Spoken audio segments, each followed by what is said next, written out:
The First Book of Samuel, Chapter 1.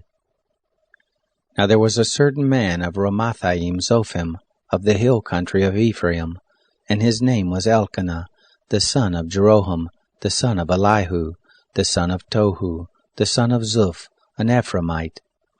And he had 2 wives. The name of the one was Hannah, and the name of the other Peninnah.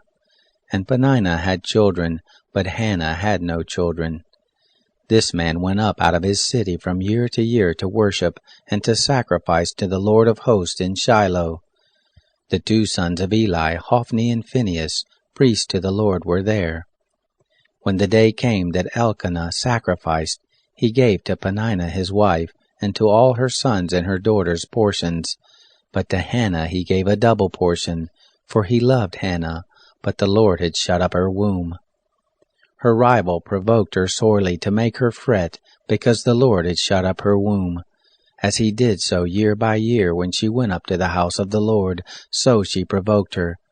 Therefore she wept and did not eat. Elkanah her husband said to her, Hannah, why do you weep? And why don't you eat? And why is your heart grieved? Am I not better to you than 10 sons? So Hannah rose up after they had eaten in Shiloh and after they had drunk. Now Eli the priest was sitting on his seat by the doorpost of the temple of the Lord. She was in bitterness of soul and prayed to the Lord and wept sore. She vowed a vow and said, Lord of hosts, if you will indeed look on the affliction of your handmaid and remember me, and not forget your handmaid, but will give to your handmaid a man-child, then I will give him to the Lord all the days of his life, and there shall no razor come on his head. It happened, as she continued praying before the Lord, that Eli marked her mouth. Now Hannah, she spoke in her heart, only her lips moved, but her voice was not heard. Therefore Eli thought she had been drunken. Eli said to her, How long will you be drunk? Put away wine from you. Hannah answered, No, my lord, I am a woman of a sorrowful spirit. I have drunk neither wine nor strong drink, but I poured out my soul before the Lord. Don't count your handmaid for a wicked woman, for out of the abundance of my complaint and my provocation have I spoken. Then Eli answered, Go in peace, and the God of Israel grant your petition that you have asked of him. She said, Let your handmaid find favor in your sight. So the woman went her way and ate, and her facial expression wasn't sad any more. They rose up in the morning early and worshipped before the Lord, and returned and came to their house to Ramah, and Elkanah knew Hannah his wife, and the Lord remembered her. It happened, when the time was come about, that Hannah conceived, and bore a son, and she named him Samuel, saying, Because I have asked him of the Lord. The man Elkanah and all his house went up to offer to the Lord the yearly sacrifice and his vow. But Hannah didn't go up, for she said to her husband, I will not go up until the child be weaned, and then I will bring him, that he may appear before the Lord, and there abide forever. Elkanah her husband said to her, Do what seems good to you. Wait until you've weaned him. Only let the Lord establish his word. So the woman waited and nursed her son until she weaned him.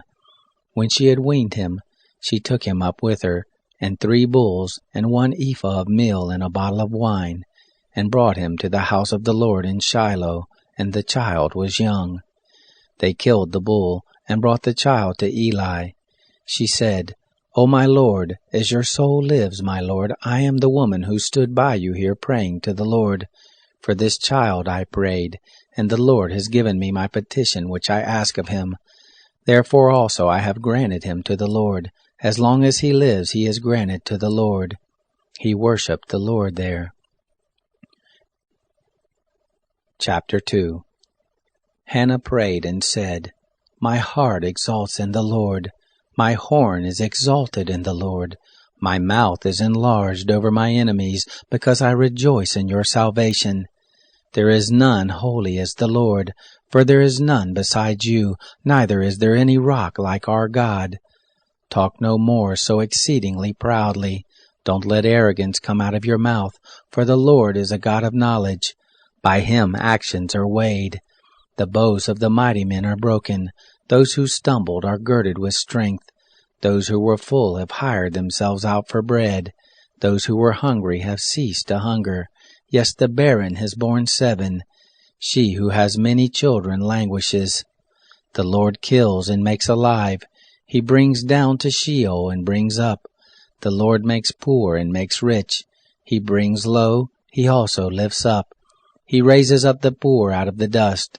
He lifts up the needy from the dunghill to make them sit with princes. Inherit the throne of glory, for the pillars of the earth are the Lord's. He has set the world on them. He will keep the feet of his holy ones. But the wicked shall be put to silence in darkness, for by strength shall no man prevail. Those who strive with the Lord shall be broken to pieces. Against them will he thunder in the sky. The Lord will judge the ends of the earth. He will give strength to his king, exalt the horn of his anointed. Elkanah went to Ramah to his house. The child did minister to the Lord before Eli the priest. Now the sons of Eli were base men. They didn't know the Lord. The custom of the priest with the people was that when any man offered sacrifice, the priest's servant came, while the flesh was boiling, with a flesh hook of 3 teeth in his hand, and he struck it into the pan or kettle or cauldron or pot. All that the flesh hook brought up, the priest took. So they did in Shiloh to all the Israelites who came there. Yes, before they burned the fat, the priest's servants came and said to the man who sacrificed, Give flesh to roast for the priest, for he will not have boiled flesh of you, but raw. If the man said to him, They will surely burn the fat first, and then take as much as your soul desires, then he would say, No, but you shall give it to me now, and if not, I will take it by force. The sin of the young men was very great before the Lord, for the men despised the offering of the Lord. But Samuel ministered before the Lord, being a child, girded with a linen ephod. Moreover, his mother made him a little robe, and brought it to him from year to year, when she came up with her husband to offer the yearly sacrifice. Eli blessed Elkanah and his wife, and said, The Lord give you seed of this woman for the petition which was asked of the Lord. They went to their own home. The Lord visited Hannah, and she conceived, and bore 3 sons and 2 daughters.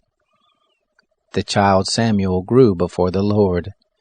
Now Eli was very old, and he heard all the things his sons did to all Israel, and how that they lay with the women who served at the door of the tent of meeting. He said to them, Why do you do such things? For I hear of your evil doings from all this people. No, my sons, for it is no good report that I hear. You make the Lord's people to disobey. If a man sin against another, God shall judge him. But if a man sins against the Lord, who shall entreat for him? Notwithstanding, they didn't listen to the voice of their father, because the Lord was minded to kill them. The child Samuel grew on and increased in favor both with the Lord and also with men. There came a man of God to Eli and said to him, Thus says the Lord, Did I reveal myself to the house of your father, when they were in Egypt in bondage in Pharaoh's house? And did I choose him out of all the tribes of Israel to be my priest, to go up to my altar, to burn incense, to wear an ephod before me? And did I give to the house of your father all the offerings of the children of Israel made by fire? Why do you kick at my sacrifice and at my offering, which I have commanded in my habitation, and honor your sons above me, to make yourselves fat with the best of all the offerings of Israel my people? Therefore the Lord, the God of Israel, says, I said indeed that your house and the house of your father should walk before me forever. But now the Lord says, Be it far from me, for those who honor me I will honor, and those who despise me shall be lightly esteemed. Behold, the days come, that I will cut off your arm, and the arm of your father's house, that there shall not be an old man in your house. You shall see the affliction of my habitation, and all the wealth which God shall give Israel, and there shall not be an old man in your house forever. The man of yours, whom I shall not cut off from my altar, shall be to consume your eyes, and to grieve your heart, and all the increase of your house shall die in the flower of their age. This shall be the sign to you that shall come on your 2 sons, on Hophni and Phinehas. In one day they shall both die. I will raise up a faithful priest that shall do according to that which is in my heart and in my mind, and I will build him a sure house, and he shall walk before my anointed forever.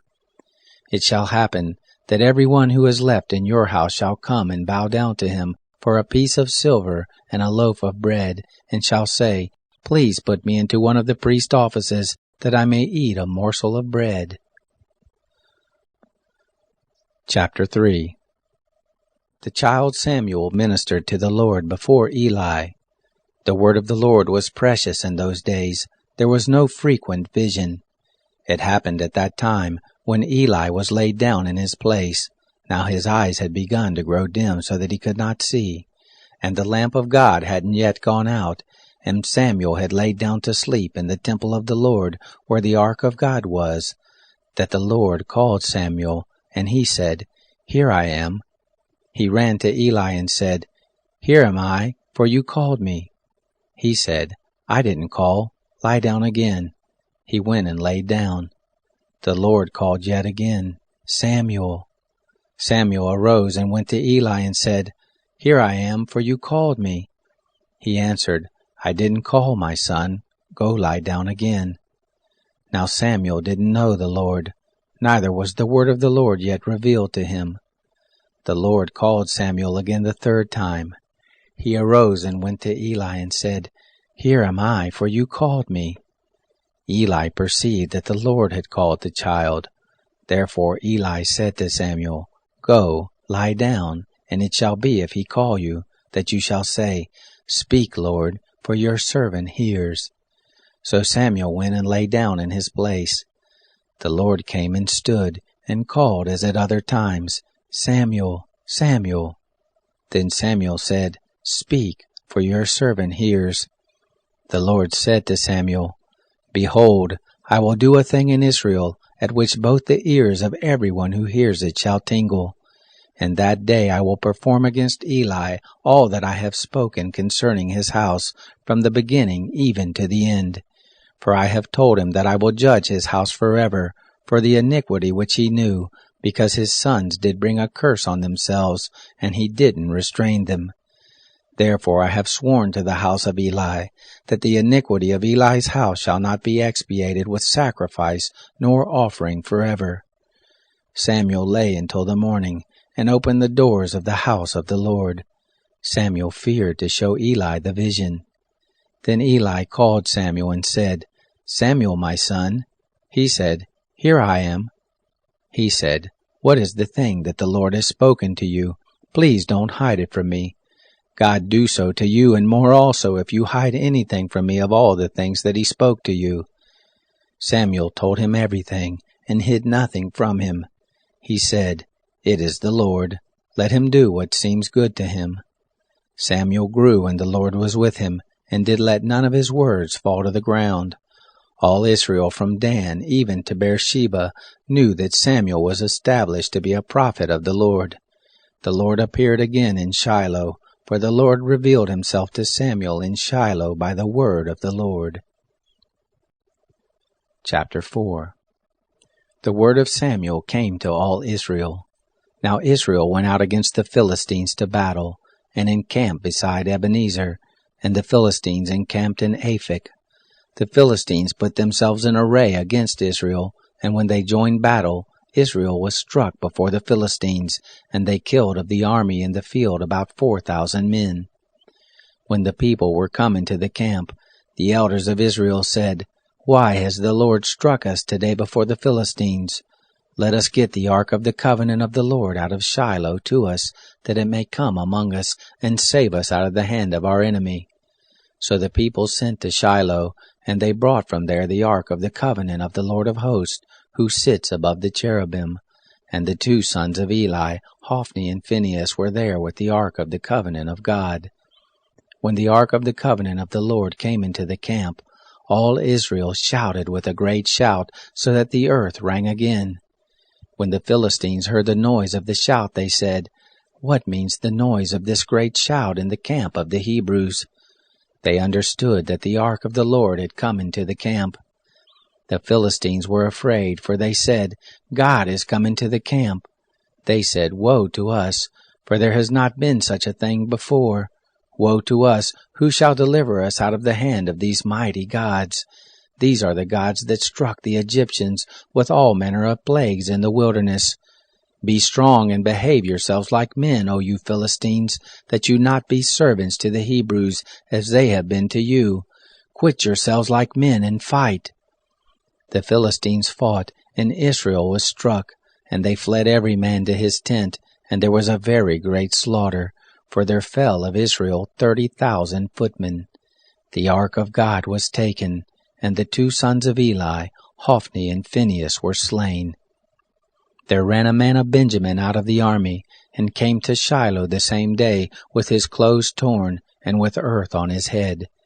When he came, behold, Eli was sitting on his seat by the road watching, for his heart trembled for the ark of God. When the man came into the city and told it, all the city cried out. When Eli heard the noise of the crying, he said, What means the noise of this tumult? The man hurried and came and told Eli.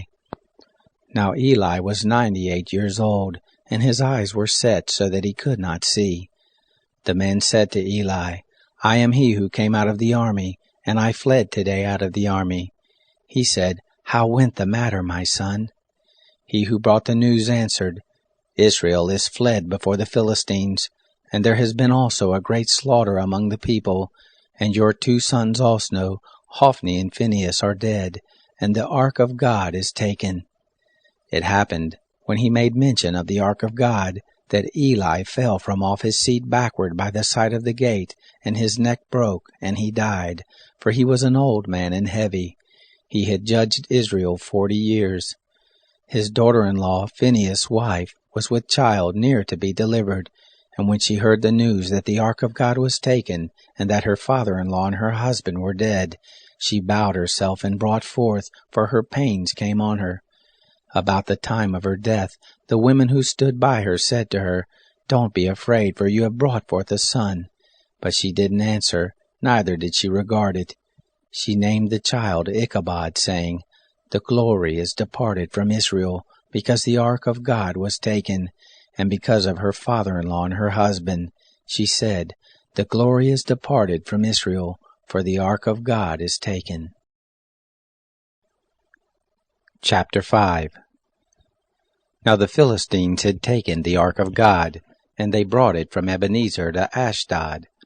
The Philistines took the ark of God, and brought it into the house of Dagon, and set it by Dagon. When they of Ashdod arose early on the next day, behold, Dagon was fallen on his face to the ground before the ark of the Lord. They took Dagon and set him in his place again. When they arose early on the next day, behold, Dagon was fallen on his face to the ground before the ark of the Lord, and the head of Dagon, and both the palms of his hands lay cut off on the threshold. Only the stump of Dagon was left to him.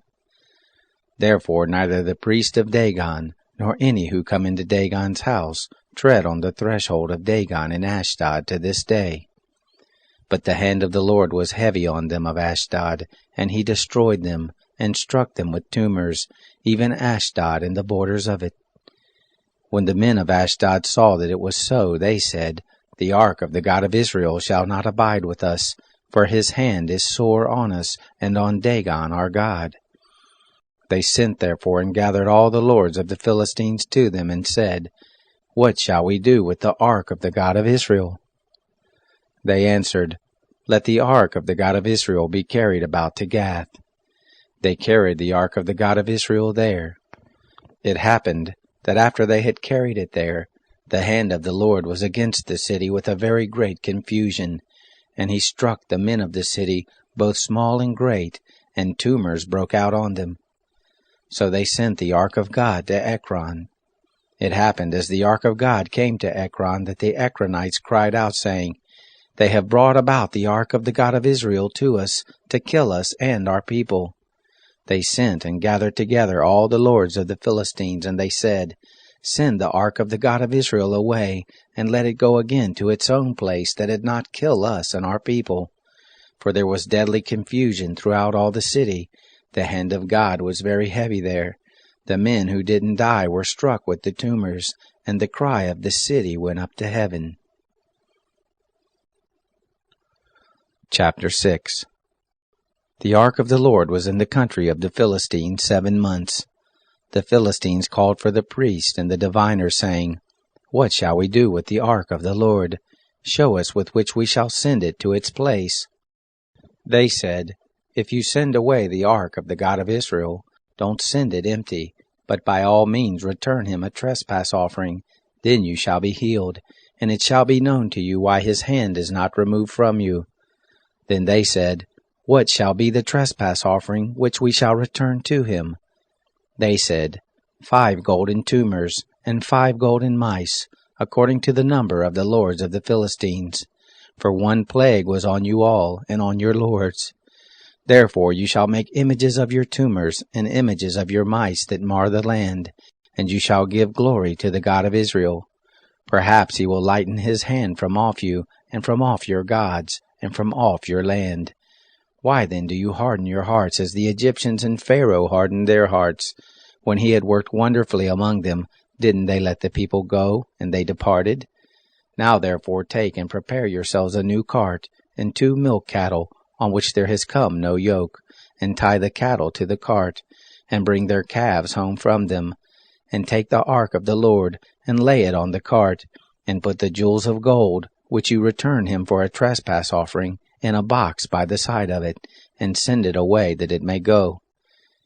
Behold, if it goes up by the way of its own border to Beth-shemesh, then he has done us this great evil. But if not, then we shall know that it is not his hand that has struck us, it was a chance that happened to us. The men did so, and took 2 milk cattle, and tied them to the cart, and shut up their calves at home. And they put the ark of the Lord on the cart, and the box with the mice of gold and the images of their tumors. The cattle took the straight way by the way to Beth-shemesh. They went along the highway lowing as they went, and didn't turn aside to the right hand or to the left. And the lords of the Philistines went after them to the border of Beth-shemesh. They of Beth-shemesh were reaping their wheat harvest in the valley, and they lifted up their eyes and saw the ark, and rejoiced to see it. The cart came into the field of Joshua the Bethshemite, and stood there, where there was a great stone, and they split the wood of the cart, and offered up the cattle for a burnt offering to the Lord. The Levites took down the ark of the Lord, and the box that was with it, in which the jewels of gold were, and put them on the great stone. And the men of Beth-shemesh offered burnt offerings and sacrificed sacrifices the same day to the Lord. When the 5 lords of the Philistines had seen it, they returned to Ekron the same day. These are the golden tumors which the Philistines returned for a trespass offering to the Lord. For Ashdod 1, for Gaza 1, for Ashkelon 1, for Gath 1, for Ekron 1.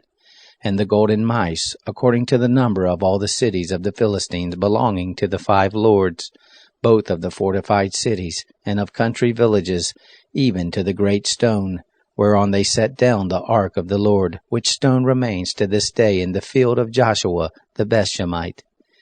He struck of the men of Beth-shemesh, because they had looked into the ark of the Lord. He struck of the people 50,070 men, and the people mourned, because the Lord had struck the people with a great slaughter. The men of Beth-shemesh said, "Who is able to stand before the Lord, this holy God, and to whom shall he go up from us?"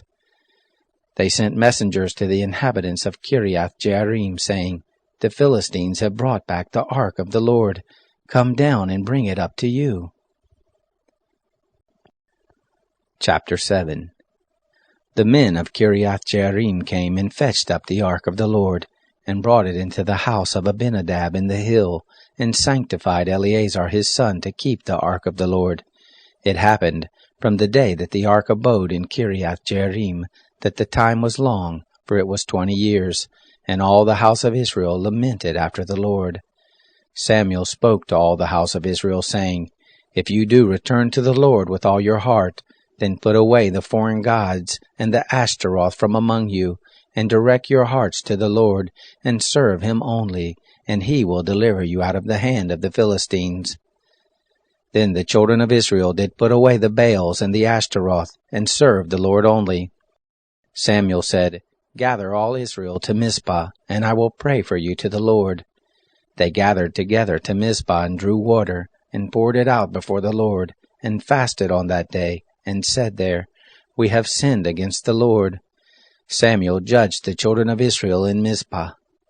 When the Philistines heard that the children of Israel were gathered together at Mizpah, the lords of the Philistines went up against Israel. When the children of Israel heard it, they were afraid of the Philistines. The children of Israel said to Samuel, Don't cease to cry to the Lord our God for us, that he will save us out of the hand of the Philistines. Samuel took a sucking lamb, and offered it for a whole burnt offering to the Lord. And Samuel cried to the Lord for Israel, and the Lord answered him. As Samuel was offering up the burnt offering, the Philistines drew near to battle against Israel. But the Lord thundered with a great thunder on that day on the Philistines, and confused them, and they were struck down before Israel. The men of Israel went out of Mizpah, and pursued the Philistines, and struck them, until they came under Beth-kar. Then Samuel took a stone, and set it between Mizpah and Shin, and called the name of it Ebenezer, saying, Hitherto has the Lord helped us. So the Philistines were subdued, and they came no more within the border of Israel. And the hand of the Lord was against the Philistines all the days of Samuel. The cities which the Philistines had taken from Israel were restored to Israel, from Ekron even to Gath, and the border of it did Israel deliver out of the hand of the Philistines. There was peace between Israel and the Amorites. Samuel judged Israel all the days of his life. He went from year to year in circuit to Bethel and Gilgal and Mizpah, and he judged Israel in all those places. His return was to Ramah, for there was his house, and there he judged Israel, and he built there an altar to the Lord. Chapter 8. It happened when Samuel was old, that he made his sons judges over Israel. Now the name of his firstborn was Joel, and the name of his second Abijah. They were judges in Beersheba. His sons didn't walk in his ways, but turned aside after money, and took bribes, and perverted justice.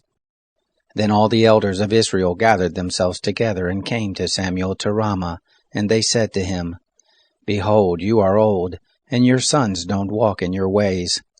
Now make us a king to judge us like all the nations. But the thing displeased Samuel when they said, Give us a king to judge us. Samuel prayed to the Lord.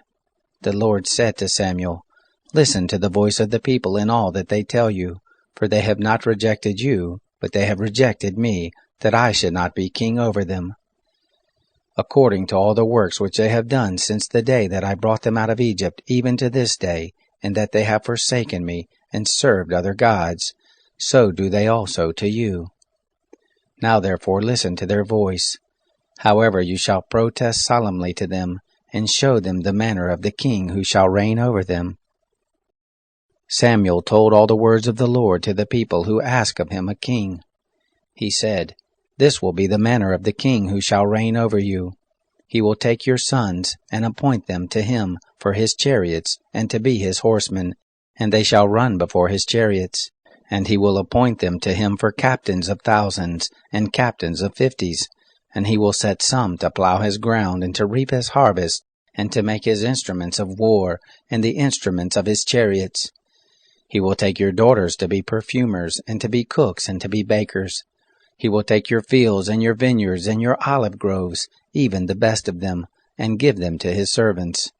He will take the tenth of your seed, and of your vineyards, and give to his officers and to his servants. He will take your men-servants and your maid-servants, and your best young men and your donkeys, and put them to his work. He will take the tenth of your flocks, and you shall be as his servants.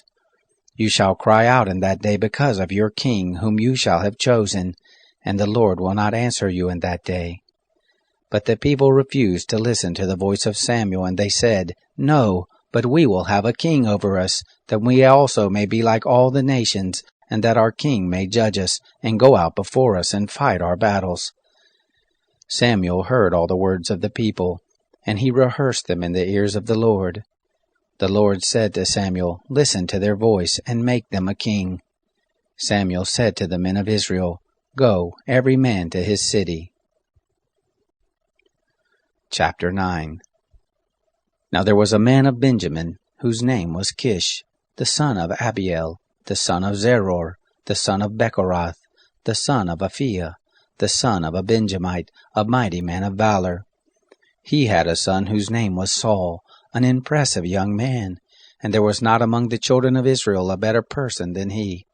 From his shoulders and upward he was higher than any of the people. The donkeys of Kish, Saul's father, were lost. Kish said to Saul his son, Take now one of the servants with you, and arise, go seek the donkeys. He passed through the hill country of Ephraim, and passed through the land of Shalisha, but they didn't find them. Then they passed through the land of Shalim, and they weren't there. And he passed through the land of the Benjamites, but they didn't find them. When they had come to the land of Zuph, Saul said to his servant who was with him, Come and let us return, lest my father leave off caring for the donkeys and be anxious for us. He said to him, See now, there is in this city a man of God, and he is a man who is held in honor, and all that he says surely comes to pass. Now let us go there. Perhaps he can tell us concerning our journey where we go. Then Saul said to his servant, But if we go, what shall we bring the man? For the bread is spent in our vessels, and there is not a present to bring to the man of God. What do we have? The servant answered Saul again and said, Look, I have in my hand the 4th part of a shekel of silver. That I will give to the man of God to tell us our way. In earlier times in Israel, when a man went to inquire of God, this is what he said, Come and let us go to the seer. For he who is now called a prophet was before called a seer. Then Saul said to his servant, Well said, come, let us go. So they went to the city where the man of God was, and they went up the ascent to the city. They found young maidens going out to draw water, and said to them, Is the seer here?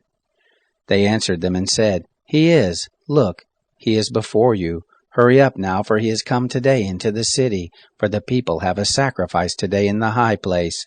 As soon as you are come into the city, you shall immediately find him, before he goes up to the high place to eat. For the people will not eat until he comes, because he does bless the sacrifice, and afterwards they eat who are invited. Now therefore go up, for at this time you'll find him. They went up to the city, and as they came within the city, behold, Samuel came out toward them to go up to the high place.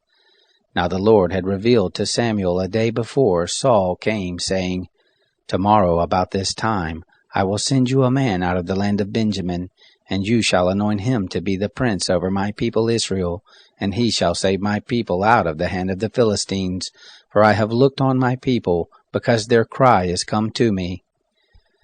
When Samuel saw Saul, the Lord said to him, Look, the man of whom I spoke to you, this same shall have authority over my people. Then Saul drew near to Samuel in the gate and said, Tell me, please, where the seer's house is. Samuel answered Saul and said, I am the seer. Go up before me to the high place, for you shall eat with me today, and in the morning I will let you go, and will tell you all that is in your heart. As for your donkeys who were lost 3 days ago, don't set your mind on them, for they are found. For whom is all that is desirable in Israel? Is it not for you, and for all your father's house? Saul answered, Am I not a Benjamite, of the smallest of the tribes of Israel, and my family the least of all the families of the tribe of Benjamin? Why do you speak to me after this way? Samuel took Saul and his servant, and brought them into the guest chamber, and made them sit in the best place among those who were invited, who were about 30 persons. Samuel said to the cook, Bring the portion which I gave you, of which I said to you, Set it by you. The cook took up the thigh, and that which was on it, and set it before Saul. Samuel said, Behold, that which has been reserved, set it before you and eat, because to the appointed time has it been kept for you. For I said, I have invited the people. So Saul ate with Samuel that day. When they were come down from the high place into the city, he talked with Saul on the housetop. They arose early, and it happened about the spring of the day that Samuel called to Saul on the housetop, saying, Rise up, that I may send you away. Saul arose, and they went out both of them, he and Samuel, abroad. As they were going down at the end of the city, Samuel said to Saul, Bid the servant go on before us. And he passed on. But you stand still first, that I may cause you to hear the word of God. Chapter 10. Then Samuel took the vial of oil, and poured it on his head, and kissed him, and said, Isn't it that the Lord has anointed you to be prince over his inheritance? When you are departed from me today, then you shall find 2 men by Rachel's tomb, in the border of Benjamin at Zelzah, and they will tell you, The donkeys which you seek are found, and behold, your father has left off caring for the donkeys, and is anxious for you, saying, What shall I do for my son? Then you shall go forward from there, and shall come to the oak of Tabor, and there you will meet 3 men going up to God to Bethel, one carrying 3 kids, and another carrying 3 loaves of bread, and another carrying a bottle of wine, and they will greet you, and give you 2 loaves of bread, which you shall receive of their hand. After that you will come to the hill of God, where there is a garrison of the Philistines, and it will happen, when you are come there to the city, that you will meet a band of prophets coming down from the high place with a psaltery, and a tambourine, and a pipe, and a harp before them. And they will be prophesying. And the Spirit of the Lord will come mightily on you, and you shall prophesy with them, and shall be turned into another man. Let it be, when these signs are come to you, that you do as occasion shall serve you, for God is with you. You shall go down before me to Gilgal, and behold, I will come down to you, to offer burnt offerings, and to offer sacrifices of peace offerings. 7 days you shall wait until I come to you, and show you what you shall do. It was so that when he had turned his back to go from Samuel, God gave him another heart, and all those signs happened that day. When they came there to the hill, behold, a band of prophets met him, and the Spirit of God came mightily on him, and he prophesied among them. It happened, when all who knew him before saw that he prophesied with the prophets, then the people said one to another, What is this that is come to the son of Kish? Is Saul also among the prophets? One of the same place answered, Who is their father? Therefore it became a proverb, Is Saul also among the prophets? When he had made an end of prophesying, he came to the high place. Saul's uncle said to him and to his servant, Where did you go? He said, To seek the donkeys, and when we saw that they were not found, we came to Samuel. Saul's uncle said, Tell me, please, what Samuel said to you. Saul said to his uncle, He told us plainly that the donkeys were found, but concerning the matter of the kingdom of which Samuel spoke, he didn't tell him. Samuel called the people together to the Lord to Mizpah, and he said to the children of Israel, Thus says the Lord, the God of Israel, I brought up Israel out of Egypt, and I delivered you out of the hand of the Egyptians, and out of the hand of all the kingdoms that oppressed you. But you have this day rejected your God, who himself saves you out of all your calamities and your distresses, and you have said to him, No, but set a king over us.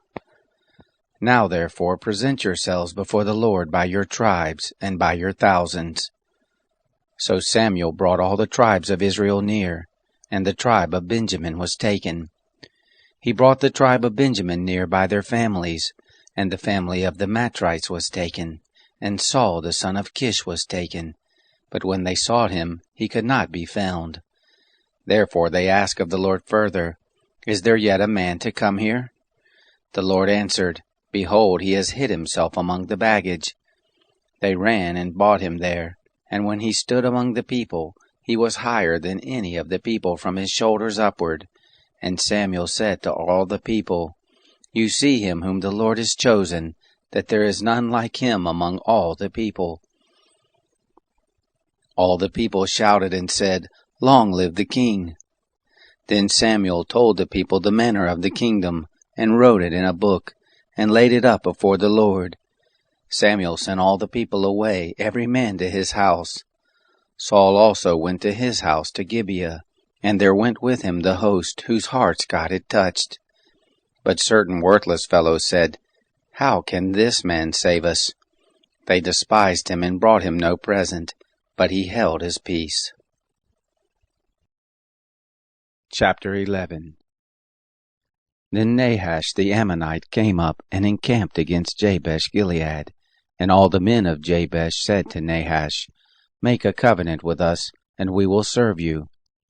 Nahash the Ammonite said to them, On this condition will I make it with you, that all your right eyes be put out, and I will lay it for a reproach on all Israel.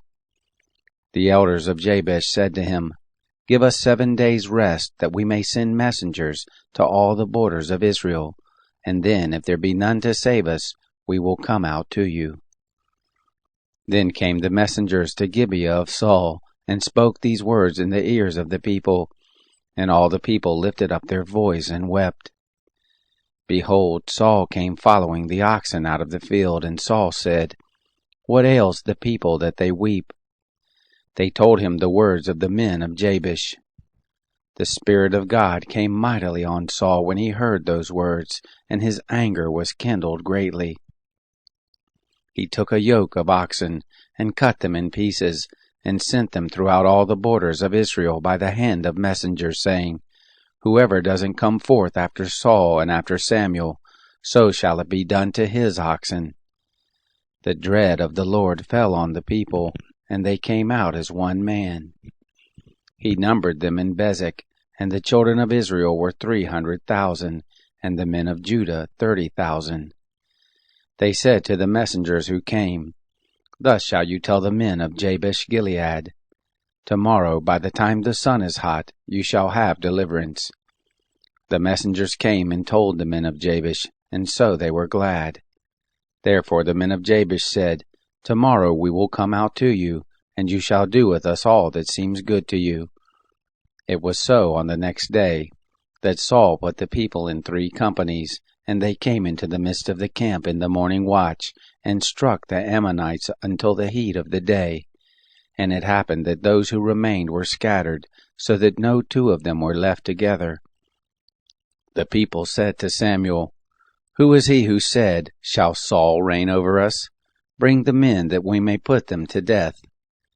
Saul said, There shall not a man be put to death this day, for today the Lord has worked deliverance in Israel. Then Samuel said to the people, Come, and let us go to Gilgal and renew the kingdom there. And all the people went to Gilgal, and there they made Saul king before the Lord, in Gilgal, and there they offered sacrifices of peace offerings before the Lord. And there Saul and all the men of Israel rejoiced greatly. Chapter 12. Samuel said to all Israel, Behold, I have listened to your voice and all that you said to me, and have made a king over you. Now, behold, the king walks before you, and I am old and gray-headed, and behold, my sons are with you, and I have walked before you from my youth to this day. Here I am. Witness against me before the Lord and before his anointed. Whose ox have I taken? Or whose donkey have I taken? Or whom have I defrauded? Whom have I oppressed? Or of whose hand have I taken a ransom to blind my eyes? And I will restore it to you. They said, You have not defrauded us, nor oppressed us, neither have you taken anything of any man's hand.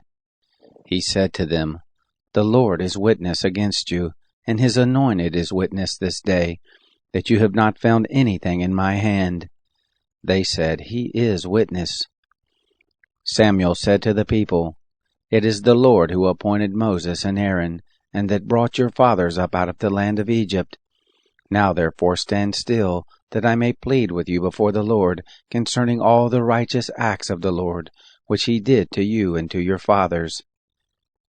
When Jacob was come into Egypt, and your fathers cried to the Lord, then the Lord sent Moses and Aaron, who brought forth your fathers out of Egypt, and made them to dwell in this place.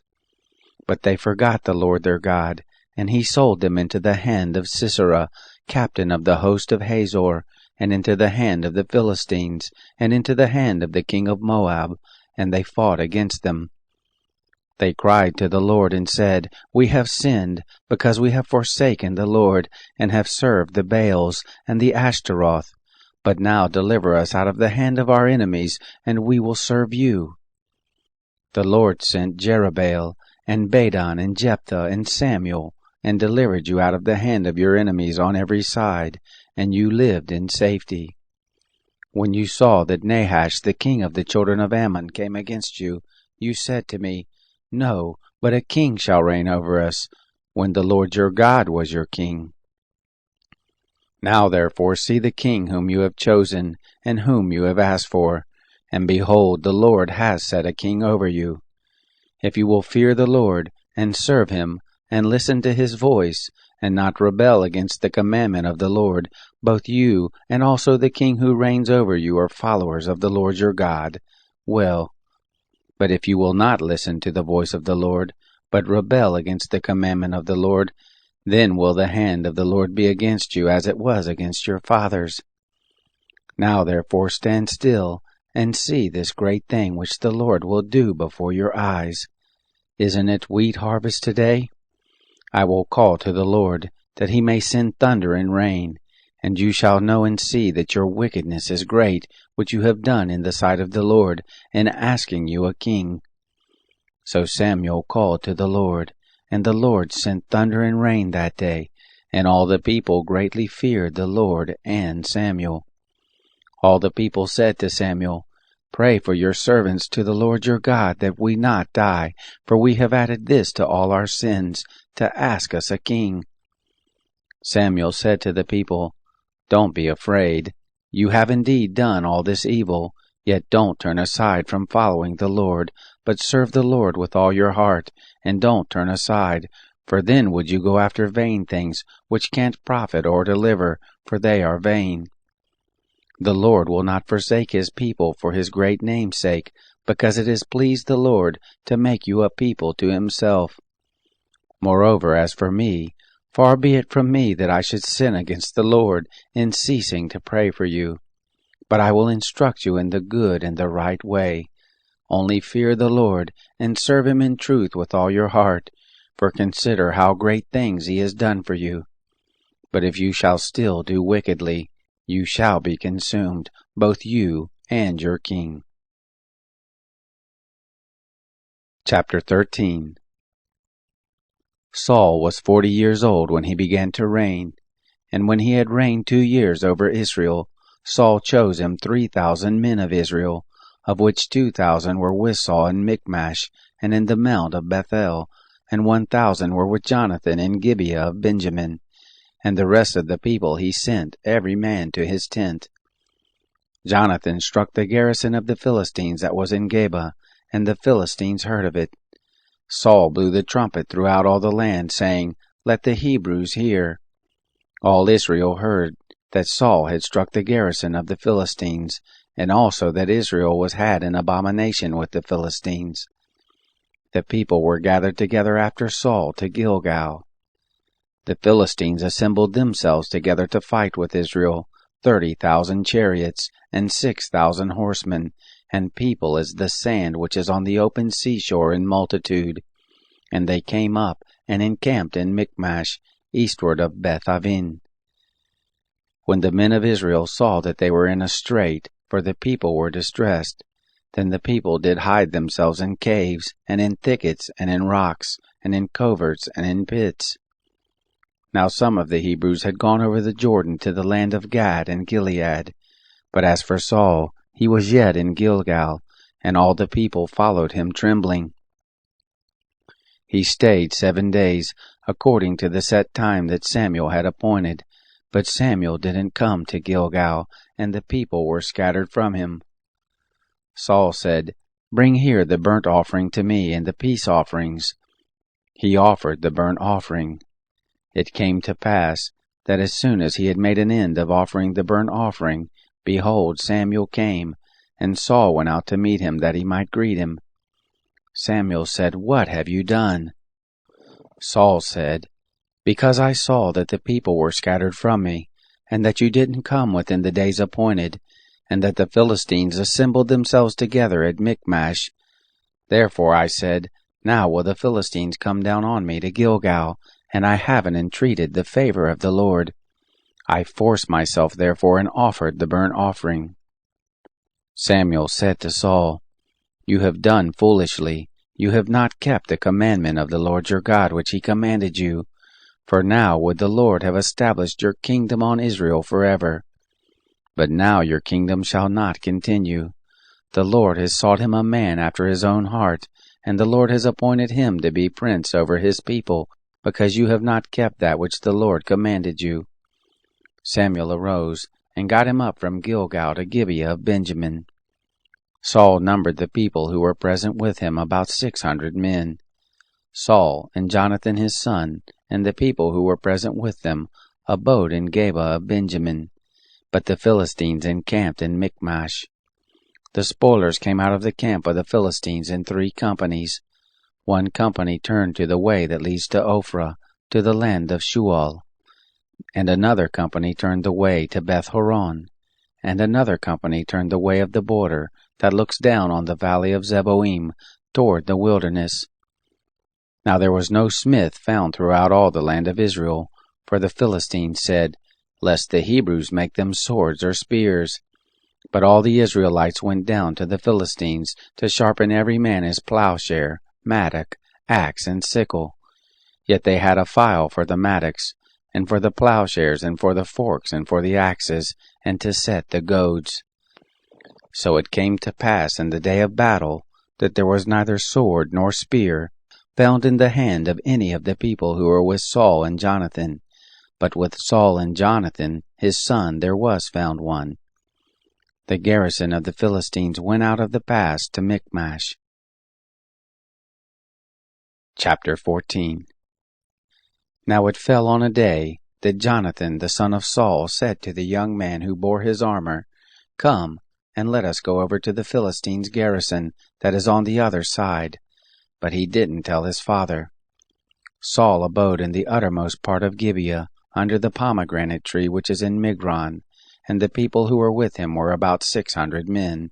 And Ahijah, the son of Ahitub, Ichabod's brother, the son of Phinehas, the son of Eli, the priest of the Lord in Shiloh, wearing an ephod. The people didn't know that Jonathan was gone. Between the passes by which Jonathan sought to go over to the Philistines' garrison, there was a rocky crag on the one side, and a rocky crag on the other side, and the name of the one was Bozez, and the name of the other Seneh. The one crag rose up on the north in front of Michmash, and the other on the south in front of Geba. Jonathan said to the young man who bore his armor, Come, and let us go over to the garrison of these uncircumcised.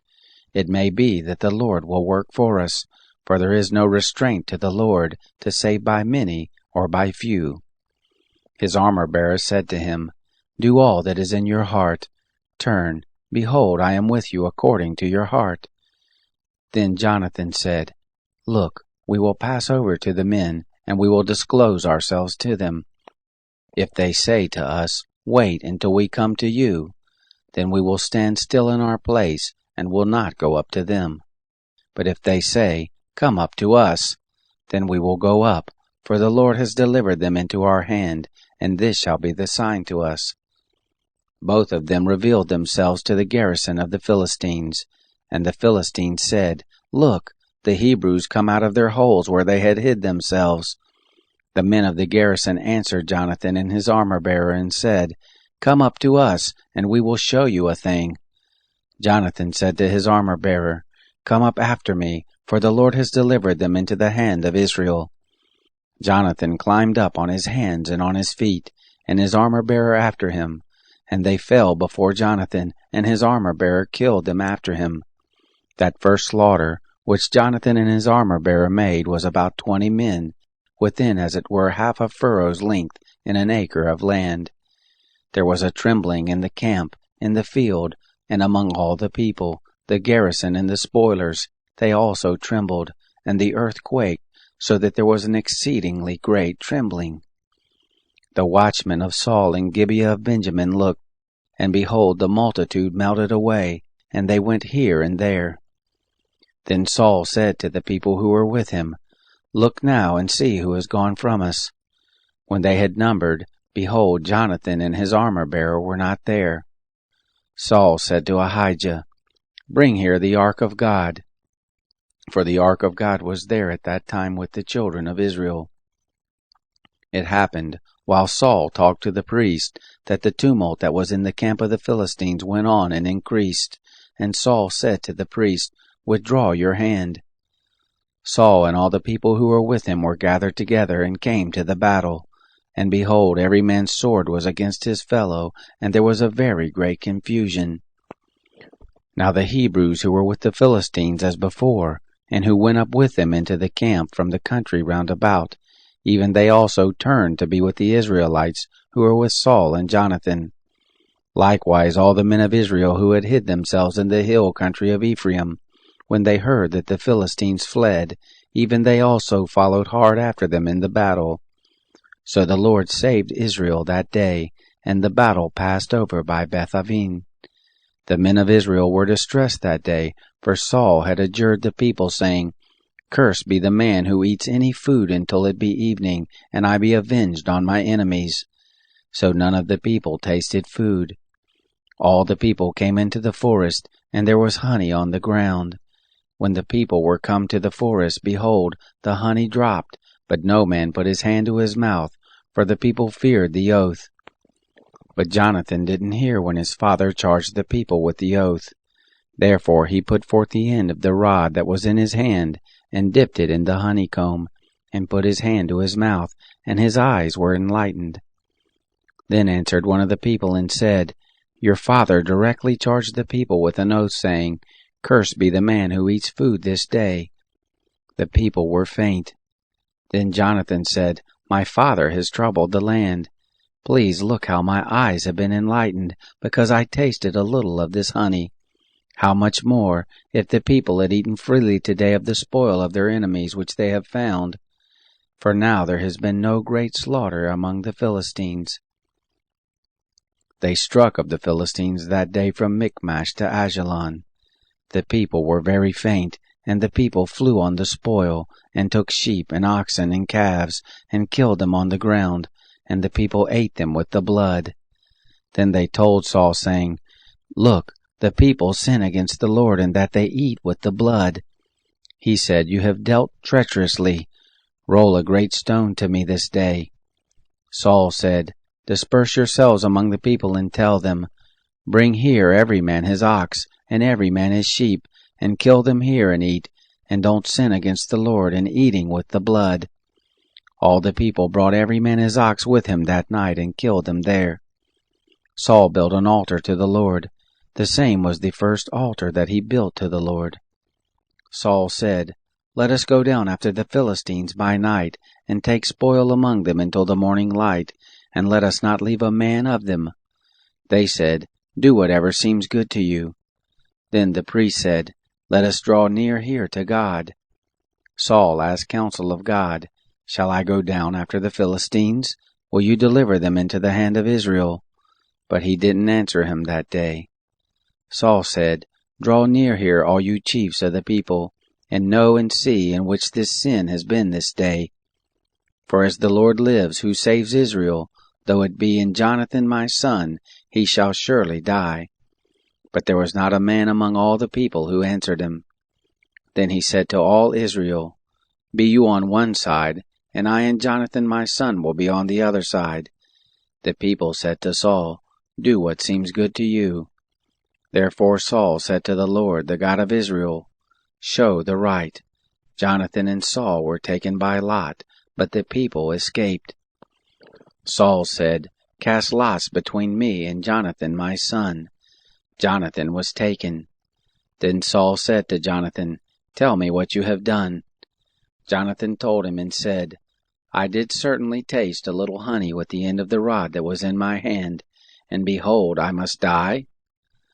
Saul said, "God do so and more also, for you shall surely die, Jonathan." The people said to Saul, "Shall Jonathan die, who has worked this great salvation in Israel? Far from it. As the Lord lives, there shall not one hair of his head fall to the ground, for he has worked with God this day." So the people rescued Jonathan, that he didn't die. Then Saul went up from following the Philistines, and the Philistines went to their own place. Now when Saul had taken the kingdom over Israel, He fought against all his enemies on every side, against Moab, and against all the children of Ammon, and against Edom, and against the kings of Zobah, and against the Philistines, and wherever he turned himself, he put them to the worse. He did valiantly and struck the Amalekites, and delivered Israel out of the hands of those who despoiled them. Now the sons of Saul were Jonathan, and Ishvi, and Malchishua, and the names of his 2 daughters were these, the name of the firstborn Merab, and the name of the younger Michal. And the name of Saul's wife was Ahinoam, the daughter of Ahimaaz. The name of the captain of the host was Abner, the son of Ner, Saul's uncle. Kish was the father of Saul, and Ner, the father of Abner, was the son of Abiel. There was hard war against the Philistines all the days of Saul, and when Saul saw any mighty man, or any valiant man, he took him to him. Chapter 15. Samuel said to Saul, "The Lord sent me to anoint you to be king over his people, over Israel. Now therefore listen to the voice of the words of the Lord. Thus says the Lord of armies, I have marked that which Amalek did to Israel, how he set himself against him in the way when he came up out of Egypt. Now go and strike Amalek, and utterly destroy all that they have, and don't spare them, but kill both man and woman, infant and suckling, ox and sheep, camel and donkey." Saul summoned the people, and numbered them in Telaim, 200,000 footmen, and 10,000 men of Judah. Saul came to the city of Amalek, and laid wait in the valley. Saul said to the Kenites, "Go, depart, get you down from among the Amalekites, lest I destroy you with them. For you have shown kindness to all the children of Israel when they came up out of Egypt." So the Kenites departed from among the Amalekites. Saul struck the Amalekites from Havilah as you go to Shur, that is before Egypt.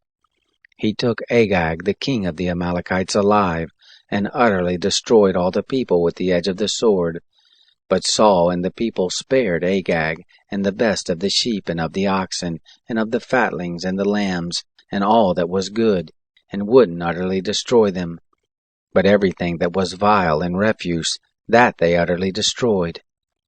Then the word of the Lord came to Samuel, saying, "It grieves me that I have set up Saul to be king, for he has turned back from following me, and has not performed my commandments." Samuel was angry, and he cried to the Lord all night.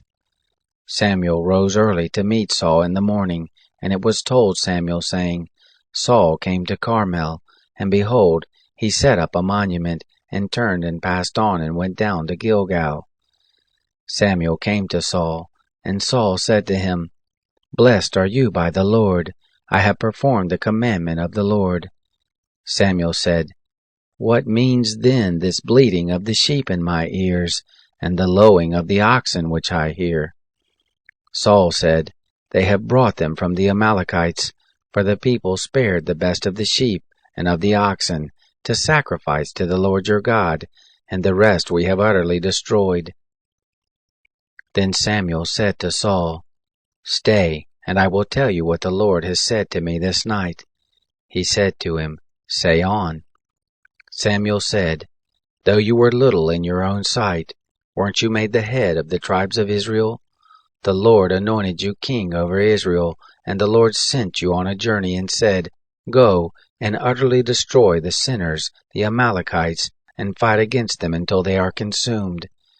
Why then didn't you obey the voice of the Lord, but flew on the spoil, and did that which was evil in the sight of the Lord?" Saul said to Samuel, "Yes, I have obeyed the voice of the Lord, and have gone the way which the Lord has sent me, and have bought Agag the king of Amalek, and have utterly destroyed the Amalekites. But the people took of the spoil, sheep and oxen, the chief of the devoted things, to sacrifice to the Lord your God in Gilgal." Samuel said, "Has the Lord as great delight in burnt offerings and sacrifices as in obeying the voice of the Lord? Behold, to obey is better than sacrifice, and to listen than the fat of rams. For rebellion is as the sin of witchcraft, and stubbornness is as idolatry and the teraphim. Because you have rejected the word of the Lord, he has also rejected you from being king." Saul said to Samuel, "I have sinned, for I have transgressed the commandment of the Lord, and your words, because I feared the people and obeyed their voice. Now therefore, please pardon my sin, and turn again with me, that I may worship the Lord." Samuel said to Saul, "I will not return with you, for you have rejected the word of the Lord, and the Lord has rejected you from being king over Israel." As Samuel turned about to go away, Saul laid hold on the skirt of his robe, and it tore.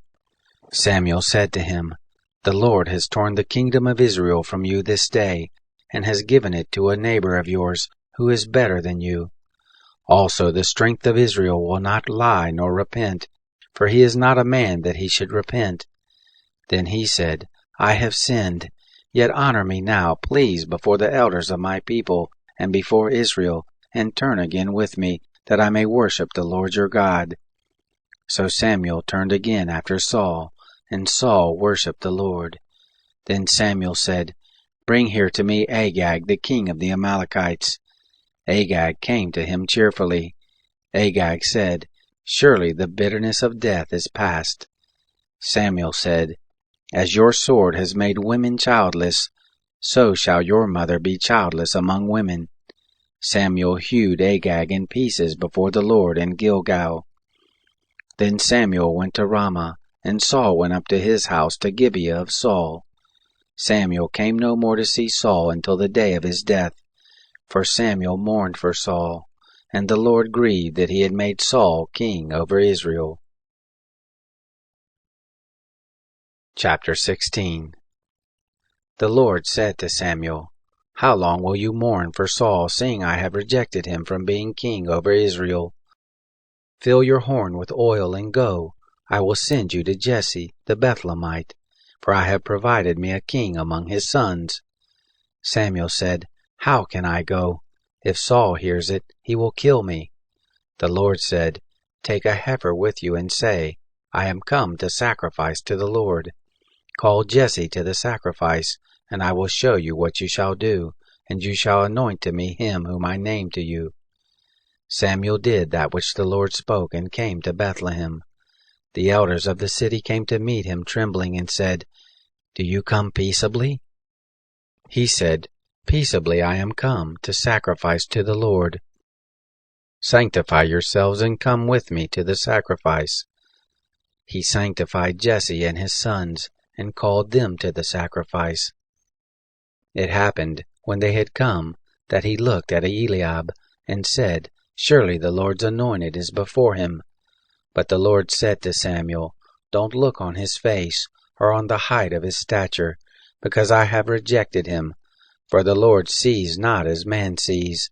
For man looks at the outward appearance, but the Lord looks at the heart." Then Jesse called Abinadab, and made him pass before Samuel. He said, "Neither has the Lord chosen this." Then Jesse made Shammah to pass by. He said, "Neither has the Lord chosen this one." Jesse made 7 of his sons to pass before Samuel. Samuel said to Jesse, "The Lord has not chosen these." Samuel said to Jesse, "Are these all your children?"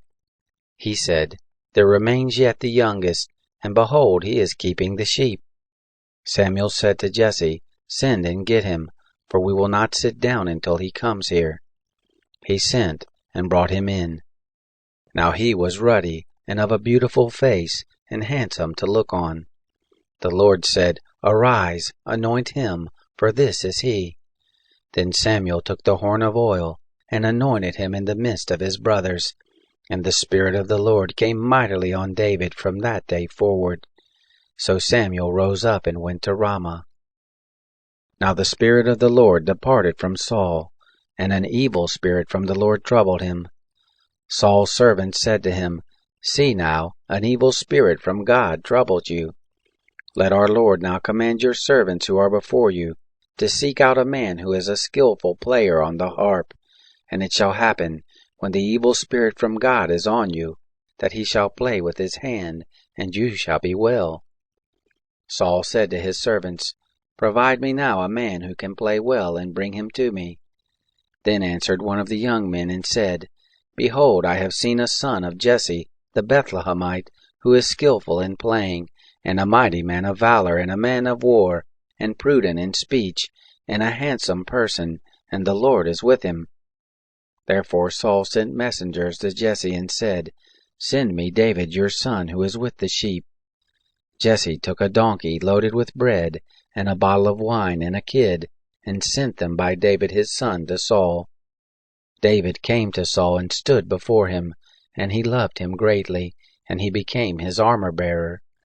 Saul sent to Jesse, saying, Please let David stand before me, for he has found favor in my sight. It happened, when the evil spirit from God was on Saul, that David took the harp and played with his hand. So Saul was refreshed and was well, and the evil spirit departed from him. Chapter 17. Now the Philistines gathered together their armies to battle, and they were gathered together at Soko, which belongs to Judah, and encamped between Soko and Azekah, in Ephes Damim. Saul and the men of Israel were gathered together, and encamped in the valley of Elah, and set the battle in array against the Philistines.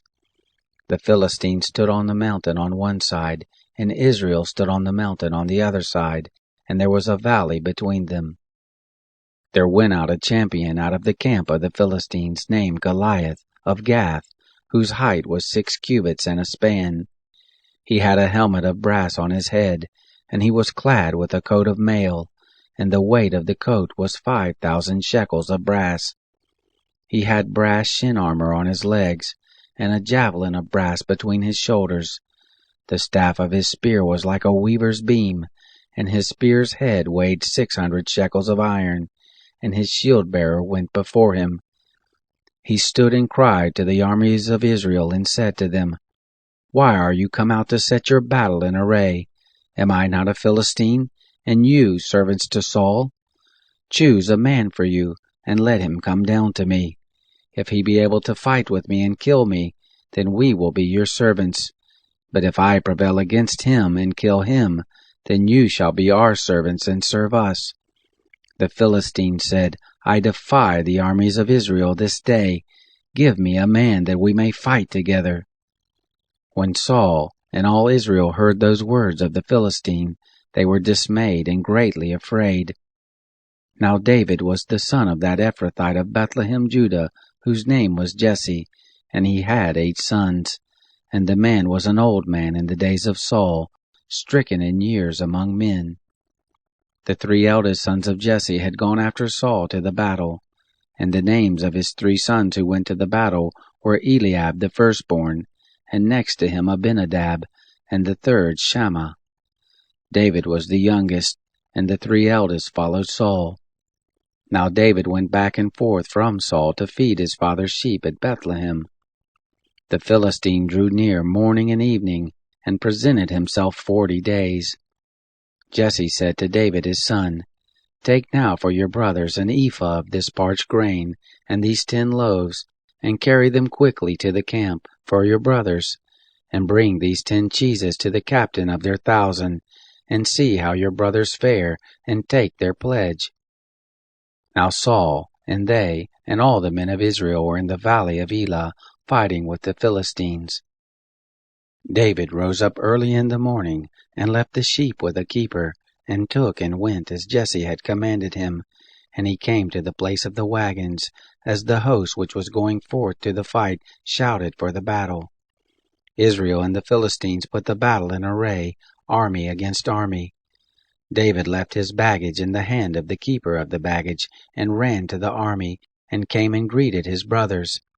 As he talked with them, behold, there came up the champion, the Philistine of Gath, Goliath by name, out of the ranks of the Philistines, and spoke according to the same words, and David heard them. All the men of Israel, when they saw the man, fled from him, and were very afraid. The men of Israel said, Have you seen this man who has come up? Surely to defy Israel is he come up. And it shall be that the man who kills him, the king will enrich him with great riches, and will give him his daughter, and make his father's house free in Israel.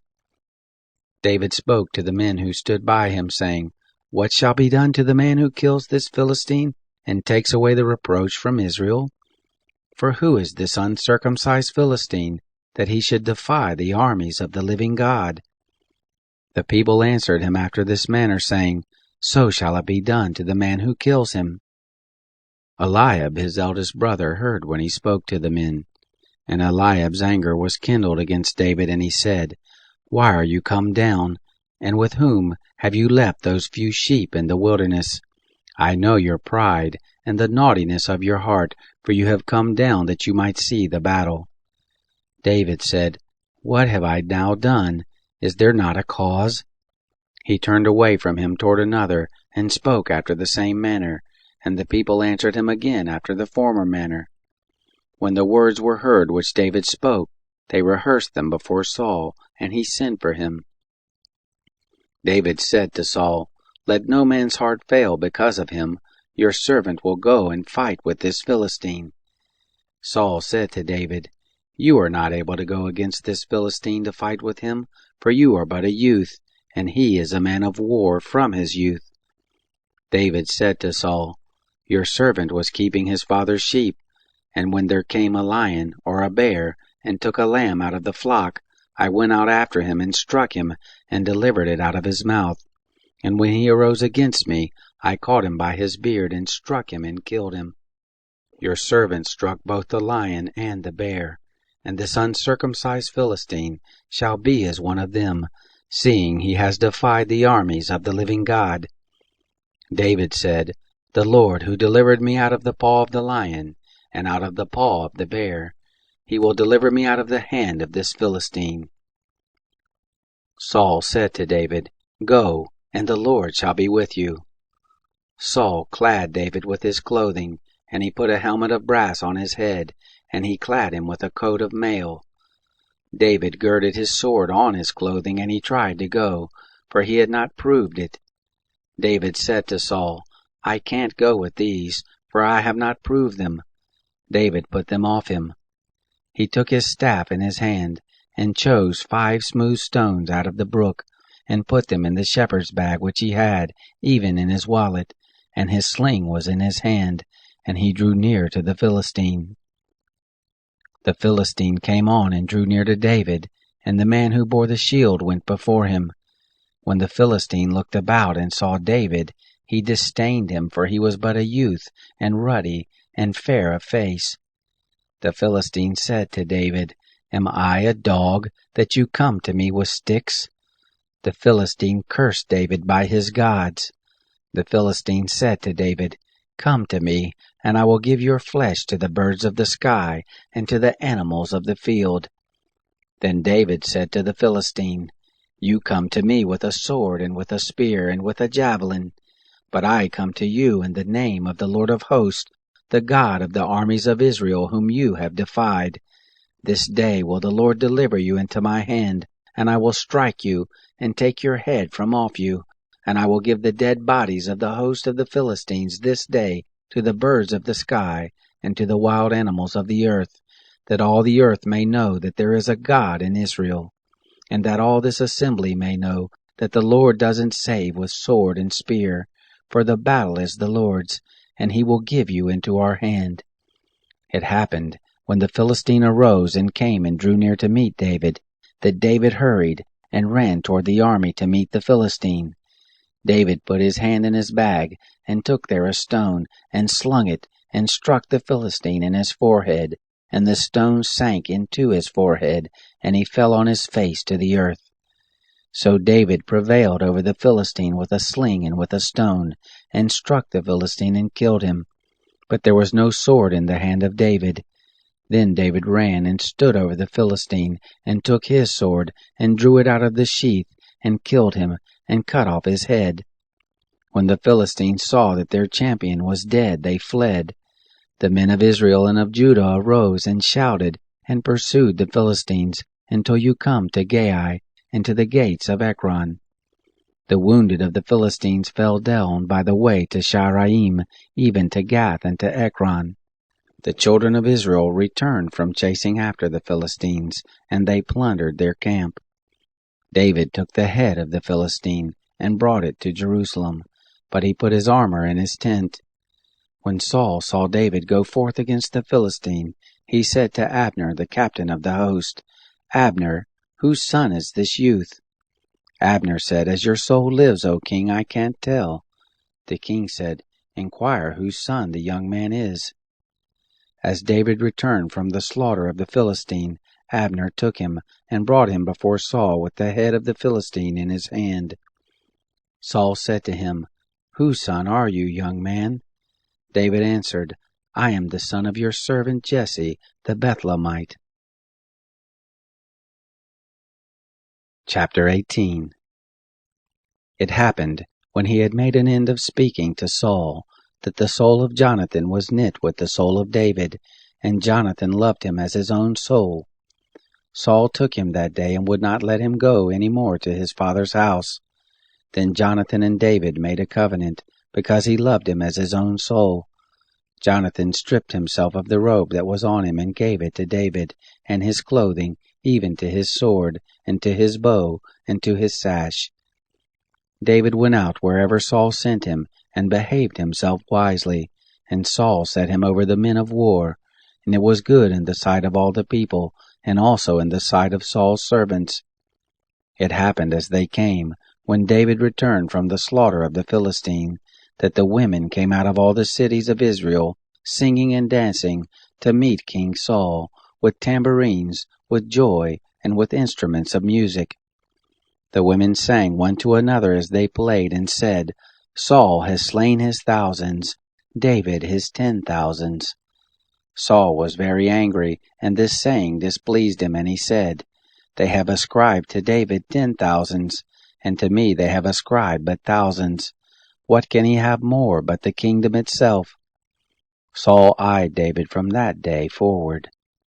It happened on the next day that an evil spirit from God came mightily on Saul, and he prophesied in the midst of the house, and David played with his hand as he did day by day.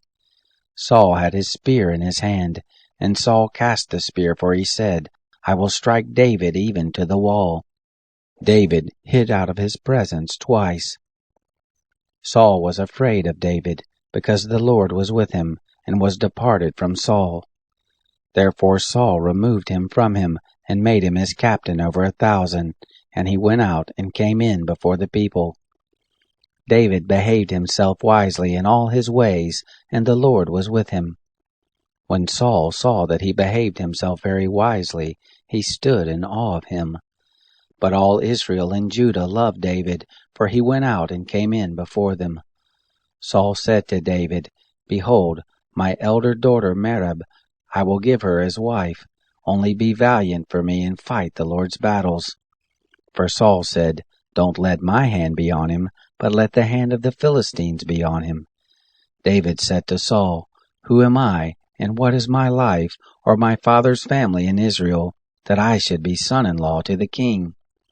But it happened at the time when Merab, Saul's daughter, should have been given to David, that she was given to Adriel the Maholathite as wife. Michal, Saul's daughter, loved David, and they told Saul, and the thing pleased him.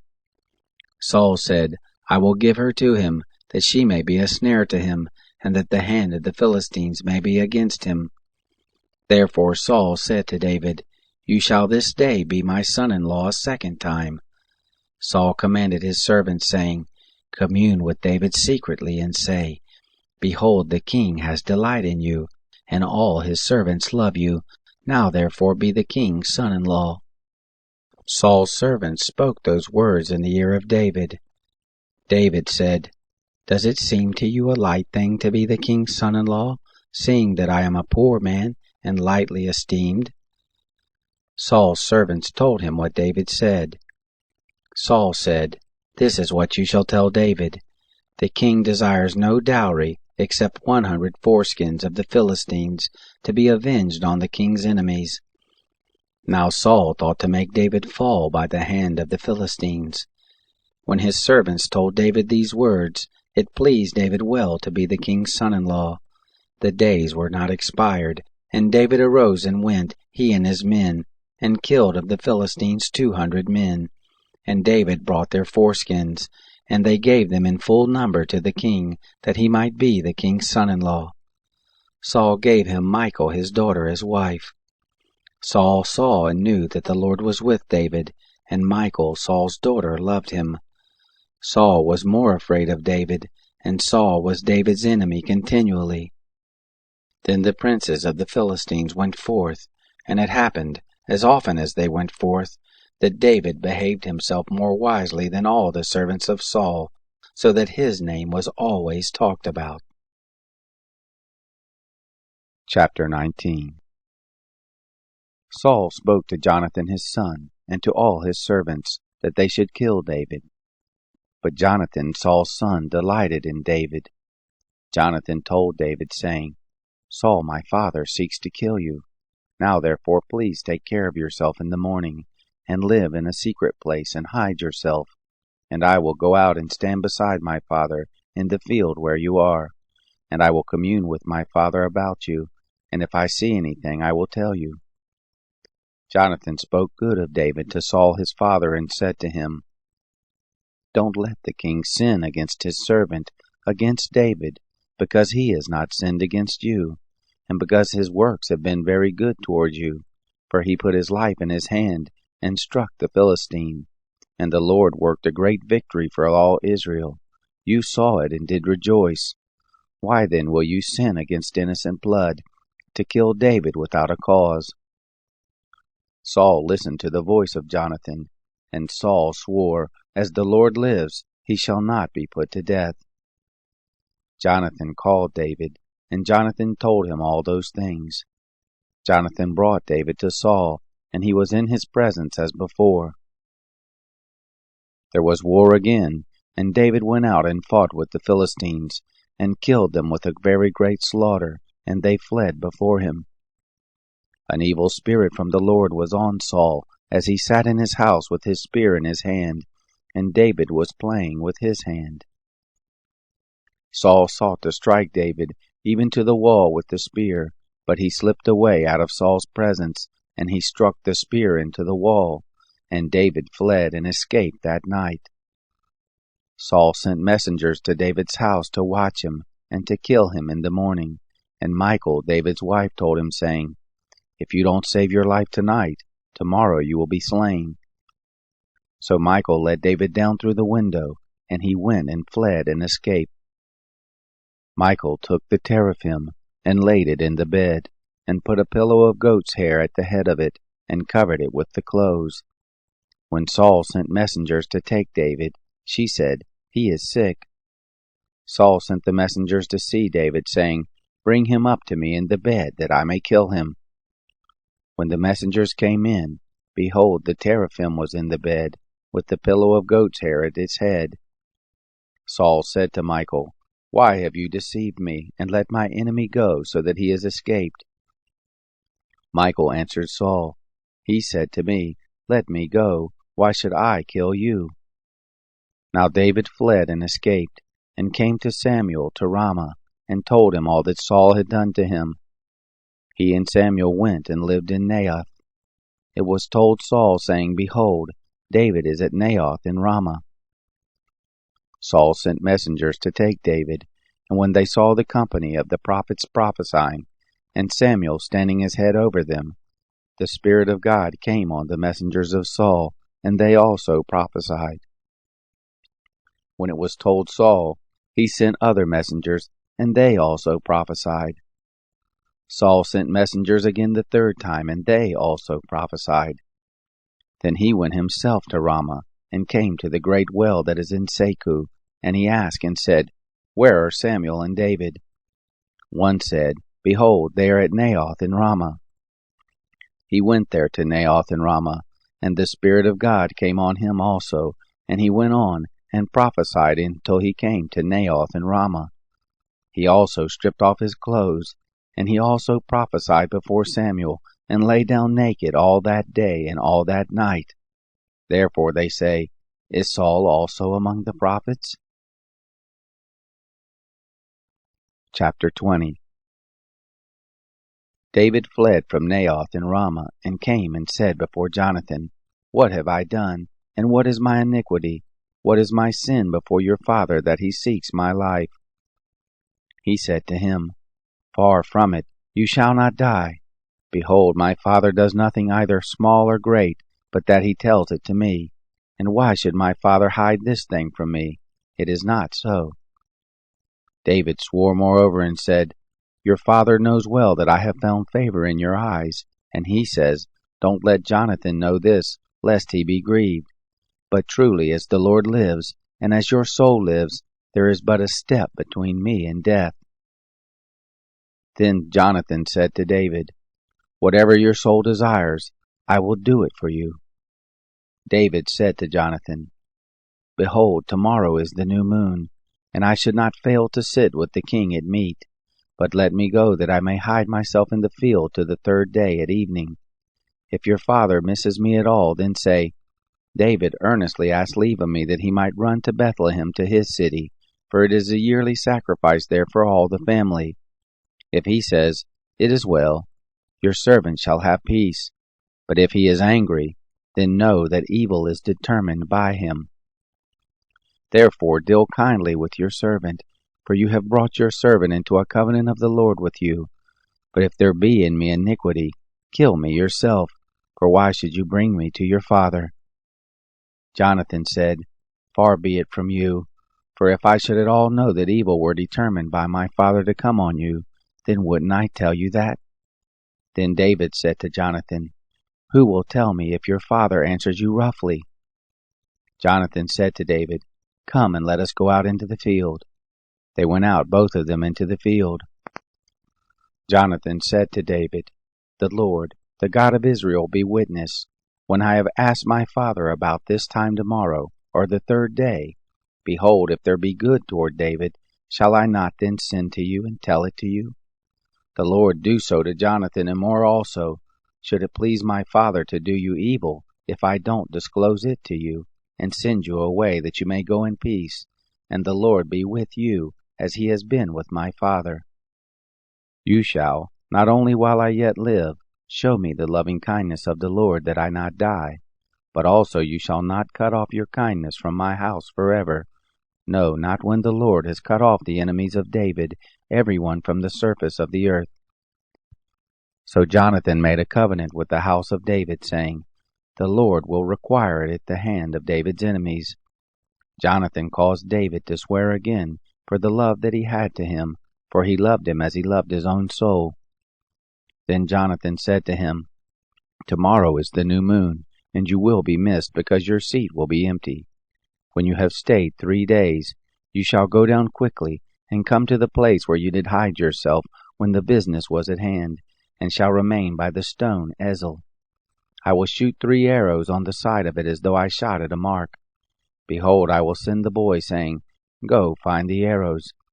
If I tell the boy, Behold, the arrows are on this side of you, take them and come, then there is peace to you and no hurt, as the Lord lives. But if I say this to the boy, Look, the arrows are beyond you, then go your way, for the Lord has sent you away. As touching the matter which you and I have spoken of, behold, the Lord is between you and I forever. So David hid himself in the field, and when the new moon was come, the king sat down to eat food. The king sat on his seat as at other times, even on the seat by the wall. And Jonathan stood up, and Abner sat by Saul's side, but David's place was empty. Nevertheless, Saul didn't say anything that day, for he thought, Something has happened to him. He is not clean. Surely he's not clean. It happened on the next day after the new moon, which was the second day, that David's place was empty. And Saul said to Jonathan his son, Why doesn't the son of Jesse come to meat, neither yesterday nor today? Jonathan answered Saul, David earnestly asked leave of me to go to Bethlehem, and he said, Please let me go, for our family has a sacrifice in the city, and my brother, he has commanded me to be there.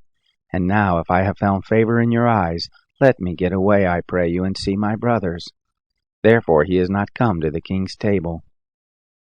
Then Saul's anger was kindled against Jonathan, and he said to him, You son of a perverse, rebellious woman, Don't I know that you have chosen the son of Jesse to your own shame, and to the shame of your mother's nakedness? For as long as the son of Jesse lives on the earth, you shall not be established, nor your kingdom. Therefore send now and bring him to me, for he shall surely die. Jonathan answered Saul his father and said to him, Why should he be put to death? What has he done? Saul cast his spear at him to strike him. By this Jonathan knew that his father was determined to put David to death. So Jonathan arose from the table in fierce anger, and ate no food the 2nd day of the month, for he was grieved for David, because his father had done him shame. It happened in the morning that Jonathan went out into the field at the time appointed with David, and a little boy with him. He said to his boy, Run, find now the arrows which I shoot. As the boy ran, he shot an arrow beyond him. When the boy was come to the place of the arrow which Jonathan had shot, Jonathan cried after the boy and said, Isn't the arrow past you? Jonathan cried after the boy, Go fast, hurry, don't delay. Jonathan's boy gathered up the arrows and came to his master, but the boy didn't know anything. Only Jonathan and David knew the matter. Jonathan gave his weapons to the boy and said to him, Go, carry them to the city. As soon as the boy was gone, David arose out of a place toward the south, and fell on his face to the ground, and bowed himself 3 times, and they kissed one another and wept with one another, until David exceeded.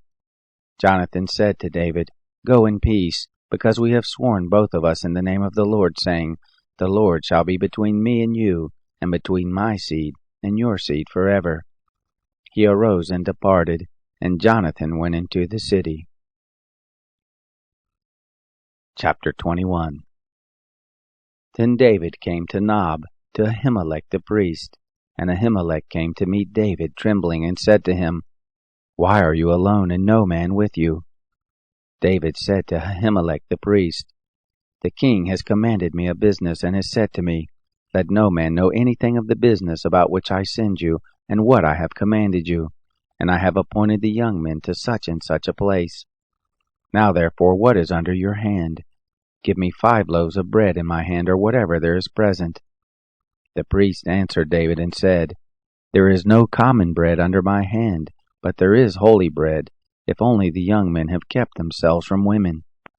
David answered the priest and said to him, Of a truth women have been kept from us about these 3 days. When I came out, the vessels of the young men were holy, though it was but a common journey. How much more then today shall their vessels be holy?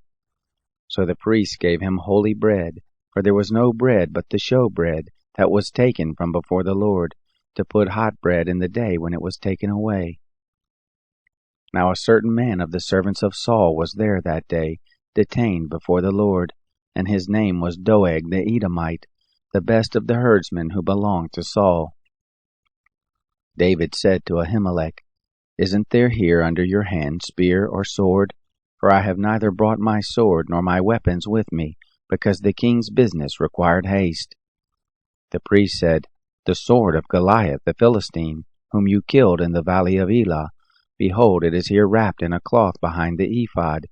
If you will take that, take it, for there is no other except that here. David said, There is none like that. Give it to me.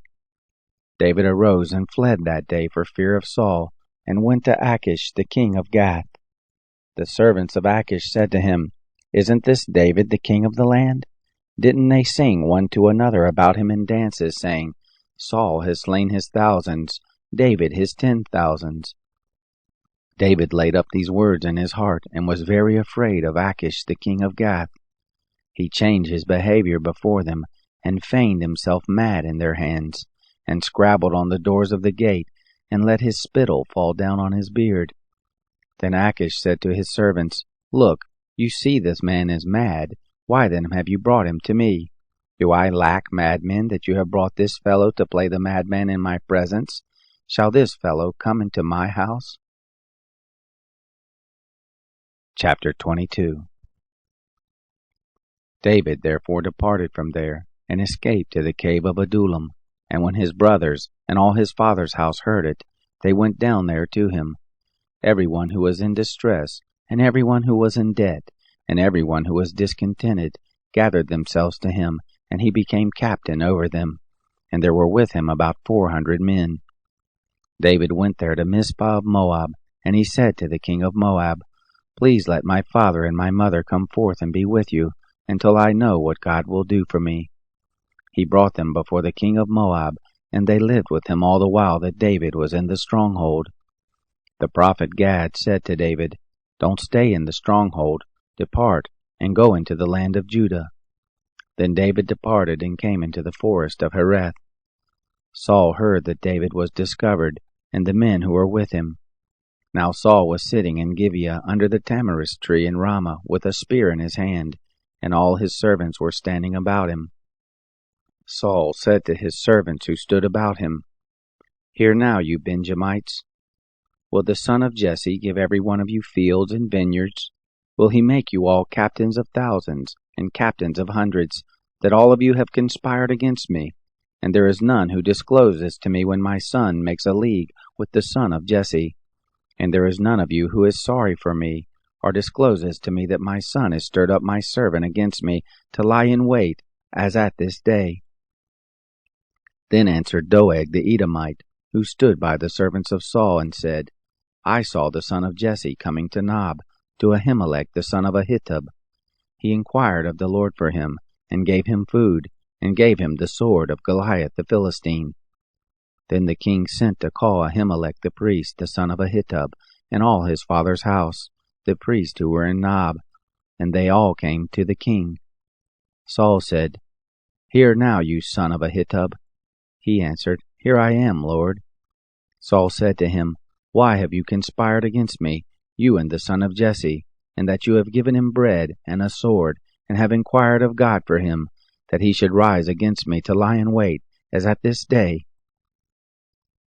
Then Ahimelech answered the king and said, Who among all your servants is so faithful as David, who is the king's son-in-law, and is taken into your counsel, and is honorable in your house? Have I today begun to inquire of God for him? Be it far from me. Don't let the king impute anything to his servant, nor to all the house of my father, for your servant knows nothing of all this, less or more. The king said, You shall surely die, Ahimelech, you and all your father's house. The king said to the guard who stood about him, Turn and kill the priest of the Lord, because their hand also is with David, and because they knew that he fled and didn't disclose it to me. But the servants of the king wouldn't put forth their hand to fall on the priest of the Lord. The king said to Doeg, You turn and fall on the priest. Doeg the Edomite turned, and he fell on the priest, and he killed on that day 85 persons who wore a linen ephod. Nob, the city of the priest, he struck with the edge of the sword, both men and women, children and nursing babies, and oxen and donkeys and sheep with the edge of the sword. One of the sons of Ahimelech, the son of Ahitub, named Abiathar, escaped, and fled after David. Abiathar told David that Saul had slain the Lord's priest. David said to Abiathar, I knew on that day, when Doeg the Edomite was there, that he would surely tell Saul, I have caused the death of all the persons of your father's house. Abide with me, don't be afraid, for he who seeks my life seeks your life. With me you shall be in safety. Chapter 23. They told David, saying, Behold, the Philistines are fighting against Keilah, and are robbing the threshing floors. Therefore David inquired of the Lord, saying, Shall I go and strike these Philistines? The Lord said to David, Go and strike the Philistines, and save Keilah. David's men said to him, Behold, we are afraid here in Judah. How much more if we go to Keilah against the armies of the Philistines? Then David inquired of the Lord yet again. The Lord answered him and said, Arise, go down to Keilah, for I will deliver the Philistines into your hand. David and his men went to Keilah, and fought with the Philistines, and brought away their cattle, and killed them with a great slaughter. So David saved the inhabitants of Keilah. It happened, when Abiathar, the son of Ahimelech, fled to David to Keilah, that he came down with an ephod in his hand. It was told Saul that David was come to Keilah. Saul said, God has delivered him into my hand, for he is shut in by entering into a town that has gates and bars. Saul summoned all the people to war, to go down to Keilah, to besiege David and his men. David knew that Saul was devising mischief against him, and he said to Abiathar the priest, "Bring here the ephod." Then David said, "O Lord, the God of Israel, your servant has surely heard that Saul seeks to come to Keilah to destroy this city for my sake. Will the men of Keilah deliver me up into his hand? Will Saul come down as your servant has heard? O Lord, the God of Israel, I beg you, tell your servant." The Lord said, "He will come down." Then David said, "Will the men of Keilah deliver up me and my men into the hand of Saul?" The Lord said, "They will deliver you up." Then David and his men, who were about 600, arose and departed out of Keilah, and went wherever they could go. It was told Saul that David was escaped from Keilah, and he gave up going there. David abode in the wilderness in the strongholds, and remained in the hill country in the wilderness of Ziph. Saul sought him every day, but God didn't deliver him into his hand. David saw that Saul had come out to seek his life, and David was in the wilderness of Ziph in the wood. Jonathan, Saul's son, arose and went to David into the wood, and strengthened his hand in God. He said to him, "Don't be afraid, for the hand of Saul my father shall not find you, and you shall be king over Israel, and I shall be next to you, and that also my father Saul knows." The two made a covenant before the Lord, and David abode in the wood, and Jonathan went to his house. Then came up the Ziphites to Saul to Gibeah, saying, "Doesn't David hide himself with us in the strongholds in the woods, in the hill of Hachilah, which is on the south of the desert? Now therefore, O king, come down, according to all the desire of your soul to come down, and our part shall be to deliver him up to the king's hand." Saul said, "Blessed be you of the Lord, for you have had compassion on me. Please go, make yet more sure, and know and see his place where his haunt is, and who has seen him there, for it is told me that he deals very subtly. See therefore and take knowledge of all the lurking places where he hides himself, and come again to me of a certainty, and I will go with you, and it shall happen, if he be in the land, that I will search him out among all the thousands of Judah." They arose and went to Ziph before Saul, but David and his men were in the wilderness of Maon, in the Arabah, on the south of the desert. Saul and his men went to seek him. They told David when he came down to the rock, and abode in the wilderness of Maon. When Saul heard that, he pursued after David in the wilderness of Maon. Saul went on this side of the mountain, and David and his men on that side of the mountain. And David made haste to get away for fear of Saul, for Saul and his men compassed David and his men round about to take them. But there came a messenger to Saul, saying, "Hurry and come, for the Philistines have made a raid on the land." So Saul returned from pursuing after David, and went against the Philistines. Therefore they called that place Selah Hamalekoth. David went up from there, and lived in the strongholds of En-gedi. Chapter 24. It happened, when Saul was returned from following the Philistines, that it was told him, saying, "Behold, David is in the wilderness of En-gedi." Then Saul took 3,000 chosen men out of all Israel, and went to seek David and his men on the rocks of the wild goats. He came to the sheep pens by the way where there was a cave, and Saul went in to relieve himself. Now David and his men were abiding in the innermost parts of the cave. The men of David said to him, "Behold, the day of which the Lord said to you, Behold, I will deliver your enemy into your hand, and you shall do to him as it shall seem good to you." Then David arose, and cut off the skirt of Saul's robe secretly. It happened afterward that David's heart struck him, because he had cut off Saul's skirt. He said to his men, "The Lord forbid that I should do this thing to my Lord, the Lord's anointed, to put forth my hand against him, seeing he is the Lord's anointed." So David checked his men with these words, and didn't allow them to rise against Saul. Saul rose up out of the cave and went on his way. David also arose afterward, and went out of the cave, and cried after Saul, saying, "My lord the king, When Saul looked behind him, David bowed with his face to the earth. David said to Saul, "Why do you listen to men's words who say, 'Behold, David seeks your hurt'? Behold, this day your eyes have seen how that the Lord had delivered you into my hand in the cave, and some told me to kill you, but my eye spared you, and I said, I will not put forth my hand against my Lord, for he is the Lord's anointed. Moreover, my father, look, yes, see the skirt of your robe in my hand, for in that I cut off the skirt of your robe, and didn't kill you. Know you and see that there is neither evil nor disobedience in my hand, and I have not sinned against you, though you hunt after my life to take it. The Lord judge between me and you, and the Lord avenge me of you, but my hand shall not be on you.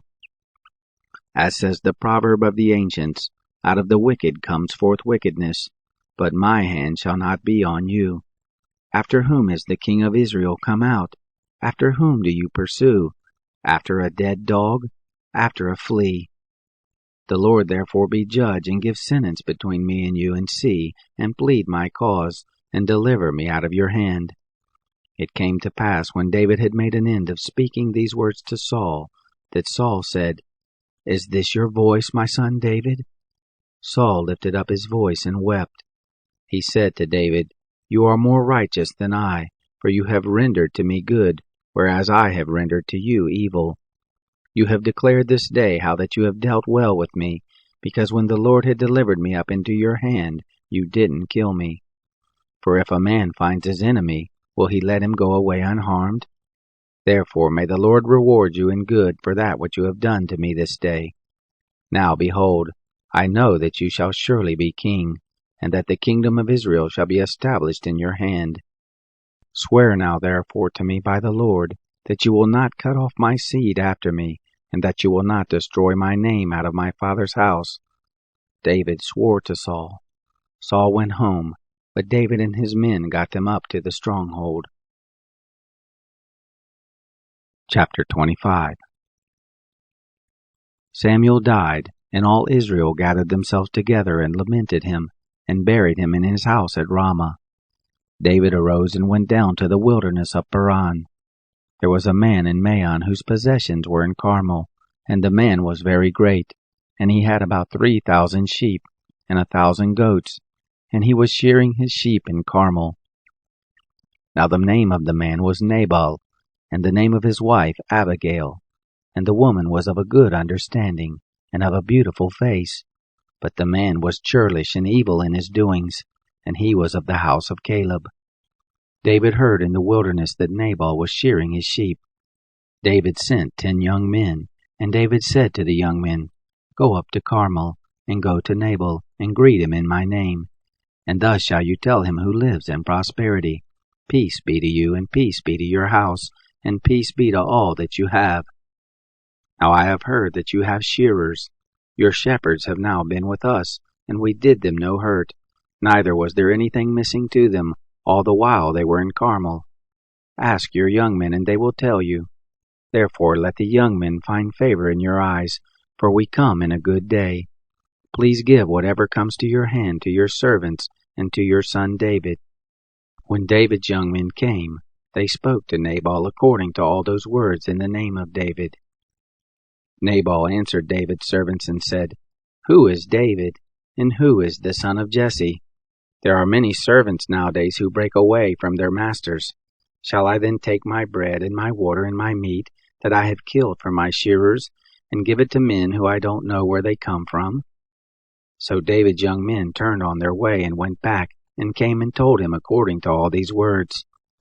David said to his men, "Put on your sword." They girded every man his sword, and David also grabbed his sword, and there went up after David about 400 men, and 200 stayed with the baggage. But one of the young men told Abigail, Nabal's wife, saying, "Behold, David sent messengers out of the wilderness to greet our master, and he railed at them. But the men were very good to us, and we were not hurt, neither missed we anything as long as we were with them, when we were in the fields. They were a wall to us both by night and by day, all the while we were with them keeping the sheep. Now therefore know and consider what you will do, for evil is determined against our master, and against all his house, for he is such a worthless fellow that one can't speak to him." Then Abigail made haste, and took 200 loaves, and 2 bottles of wine, and 5 sheep ready dressed, and 5 measures of parched grain, and 100 clusters of raisins, and 200 cakes of figs, and laid them on donkeys. She said to her young men, "Go on before me. Behold, I come after you." But she didn't tell her husband Nabal. It was so, as she rode on her donkey and came down by the covert of the mountain, that behold, David and his men came down toward her, and she met them. Now David had said, "Surely in vain have I kept all that this fellow has in the wilderness, so that nothing was missed of all that pertained to him, and he has returned me evil for good. God do so to the enemies of David, and more also, if I leave of all that belongs to him by the morning light so much as one man-child." When Abigail saw David, she hurried and alighted from her donkey, and fell before David on her face, and bowed herself to the ground. She fell at his feet and said, "On me, my lord, on me be the iniquity, and please let your handmaid speak in your ears. Hear the words of your handmaid. Please don't let my lord regard this worthless fellow, even Nabal, for as his name is, so is he. Nabal is his name, and folly is with him. But I, your handmaid, didn't see the young men of my lord, whom you did send. Now therefore, my lord, as the Lord lives, and as your soul lives, seeing the Lord has withheld you from blood guiltiness, and from avenging yourself with your own hand, now therefore let your enemies, and those who seek evil to my lord, be as Nabal. Now this present which your servant has brought to my lord, let it be given to the young men who follow my lord. Please forgive the trespass of your handmaid, for the Lord will certainly make my lord a sure house, because my lord fights the battles of the Lord, and evil shall not be found in you all your days. Though men be risen up to pursue you, and to seek your soul, yet the soul of my lord shall be bound in the bundle of life with the Lord your God, and the souls of your enemies, them he shall sling out, as from the hollow of a sling. It shall come to pass, when the Lord shall have done to my lord according to all the good that he has spoken concerning you, and shall have appointed you prince over Israel, that this shall be no grief to you, nor offense of heart to my lord, either that you have shed blood without cause, or that my lord has avenged himself. When the Lord shall have dealt well with my lord, then remember your handmaid." David said to Abigail, "Blessed be the Lord, the God of Israel, who sent you this day to meet me, and blessed be your discretion, and blessed be you that you have kept me this day from blood guiltiness, and from avenging myself with my own hand. For in very deed, as the Lord, the God of Israel, lives, who has withheld me from hurting you, except you had hurried and come to meet me, surely there wouldn't have been left to Nabal by the morning light so much as one man-child." So David received of her that which he had brought him, and he said to her, "Go up in peace to your house. Behold, I have listened to your voice, and have accepted your person." Abigail came to Nabal, and behold, he held a feast in his house like the feast of a king. And Nabal's heart was merry within him, for he was very drunken. Therefore she told him nothing, less or more, until the morning light. It happened in the morning, when the wine was gone out of Nabal, that his wife told him these things, and his heart died within him, and he became as a stone. It happened about 10 days after, that the Lord struck Nabal so that he died. When David heard that Nabal was dead, he said, "Blessed be the Lord, who has pleaded the cause of my reproach from the hand of Nabal, and has kept back his servant from evil, and the evil doing of Nabal has the Lord returned on his own head." David sent and spoke concerning Abigail, to take her to him as a wife. When the servants of David were come to Abigail to Carmel, they spoke to her, saying, "David has sent us to you, to take you to him as a wife." She arose and bowed herself with her face to the earth, and said, "Behold, your handmaid is a servant, to wash the feet of the servants of my lord." Abigail hurried and arose, and rode on a donkey, with 5 ladies of hers who followed her, and she went after the messengers of David, and became his wife. David also took Ahinoam of Jezreel, and they became both of them his wives. Now Saul had given Michal his daughter, David's wife, to Palti the son of Laish, who was of Galim. Chapter 26. The Ziphites came to Saul to Gibeah, saying, "Doesn't David hide himself in the hill of Hachilah, which is before the desert?" Then Saul arose and went down to the wilderness of Ziph, having 3,000 chosen men of Israel with him, to seek David in the wilderness of Ziph. Saul encamped in the hill of Hachilah, which is before the desert by the way. But David abode in the wilderness, and he saw that Saul came after him into the wilderness. David therefore sent out spies, and understood that Saul was come of a certainty. David arose and came to the place where Saul had encamped. And David saw the place where Saul lay, and Abner the son of Ner, the captain of his host. And Saul lay within the place of the wagons, and the people were encamped round about him. Then answered David and said to Ahimelech the Hittite, and to Abishai the son of Zeruiah, brother of Joab, saying, "Who will go down with me to Saul to the camp?" Abishai said, "I will go down with you." So David and Abishai came to the people by night, and behold, Saul lay sleeping within the places of the wagons, with his spear stuck in the ground at his head, and Abner and the people lay round about him. Then Abishai said to David, "God has delivered up your enemy into your hand this day. Now therefore please let me strike him with the spear to the earth at one stroke, and I will not strike him the second time." David said to Abishai, "Don't destroy him, for who can put forth his hand against the Lord's anointed and be guiltless?" David said, "As the Lord lives, the Lord will strike him, or his day shall come to die, or he shall go down into battle and perish. The Lord forbid that I should put forth my hand against the Lord's anointed. But now please take the spear that is at his head, and the jar of water, and let us go." So David took the spear and the jar of water from Saul's head, and they got away, and no man saw it, nor knew it, neither did any awake, for they were all asleep, because a deep sleep from the Lord was fallen on them. Then David went over to the other side, and stood on the top of the mountain afar off, a great space being between them.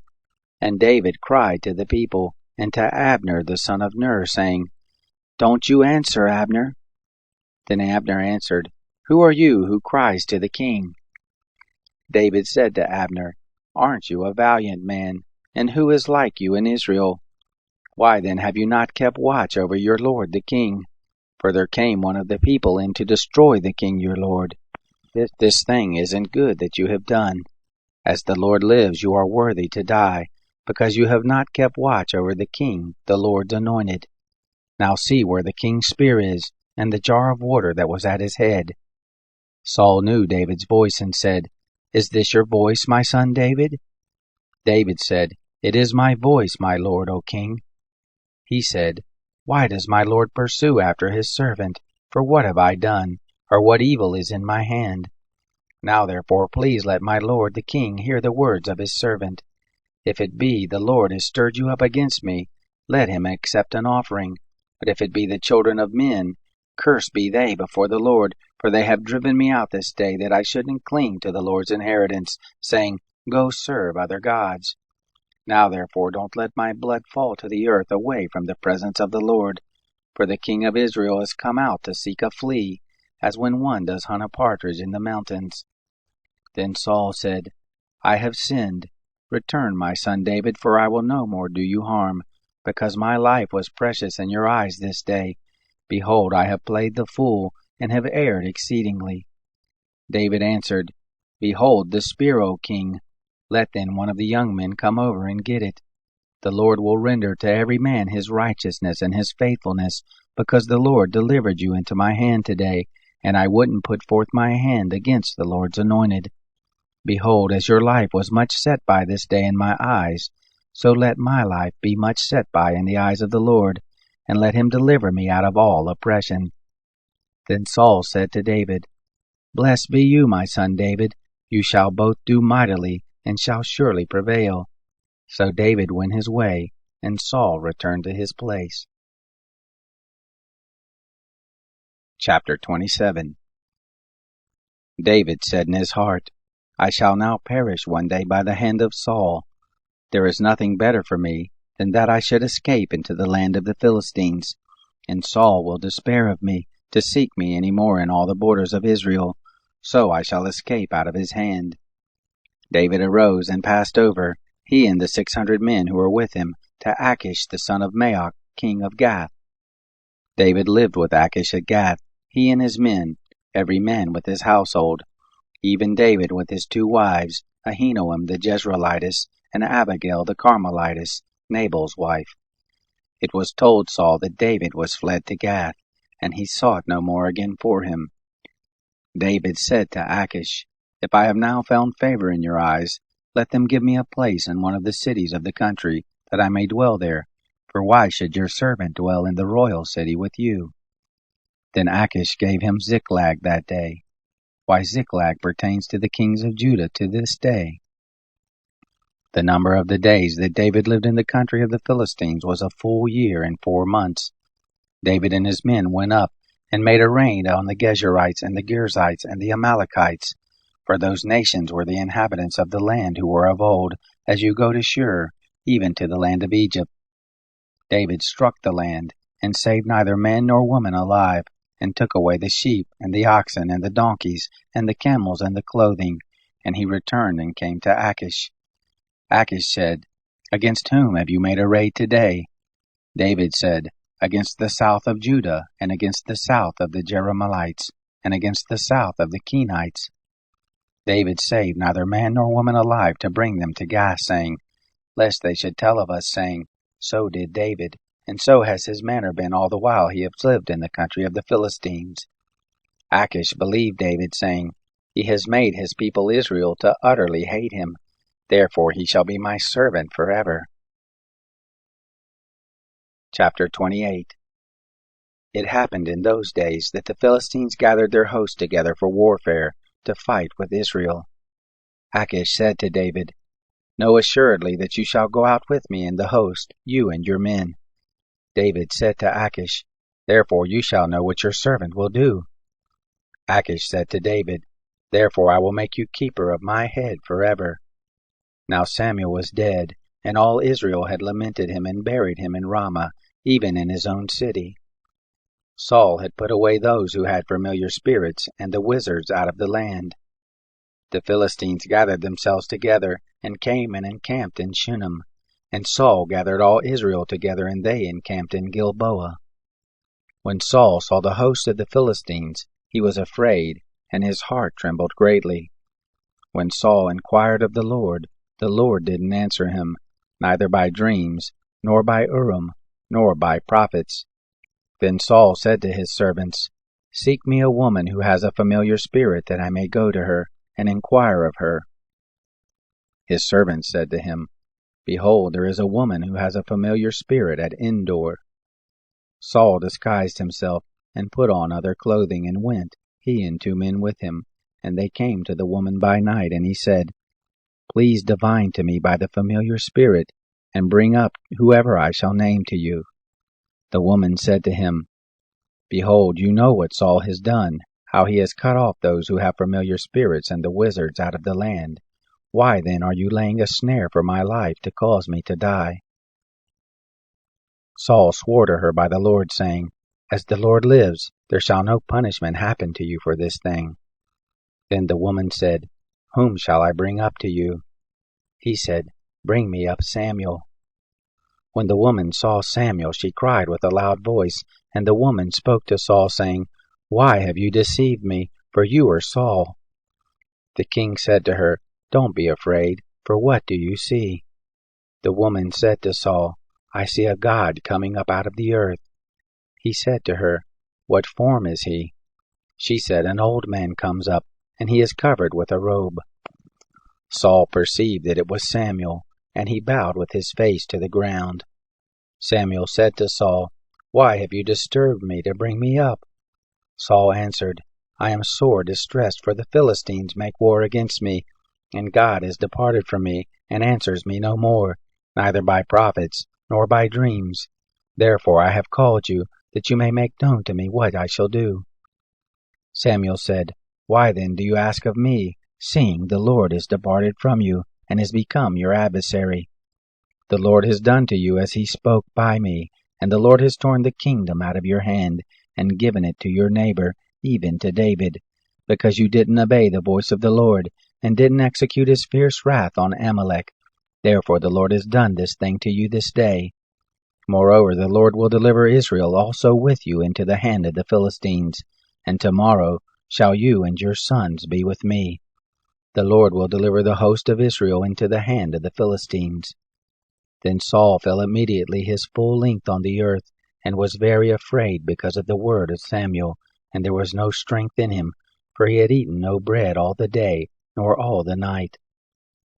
The woman came to Saul, and saw that he was very troubled, and said to him, Behold, your handmaid has listened to your voice, and I have put my life in my hand, and I have listened to your words which you spoke to me.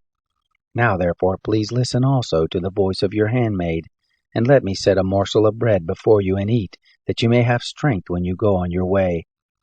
But he refused and said, I will not eat. But his servants, together with the woman, constrained him, and he listened to their voice. So he arose from the earth and sat on the bed. The woman had a fattened calf in the house, and she hurried and killed it, and she took flour and kneaded it, and did bake unleavened bread of it, and she brought it before Saul and before his servants, and they ate. Then they rose up and went away that night. Chapter 29. Now the Philistines gathered together all their host to Aphek, and the Israelites encamped by the spring which is in Jezreel. The lords of the Philistines passed on by hundreds and by thousands, and David and his men passed on in the rear guard with Achish. Then the princes of the Philistines said, Why are these Hebrews here? Achish said to the princes of the Philistines, Isn't this David, the servant of Saul, the king of Israel, who has been with me these days, or rather these years, and I have found no fault in him since he fell away to me to this day?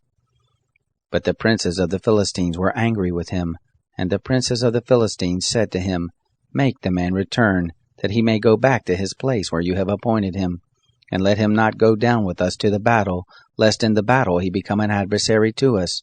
For with what should this fellow reconcile himself to his Lord? Should it not be with the heads of these our men? Is not this David, of whom they sang one to another in dances, saying, Saul has slain his thousands, and David his 10,000s?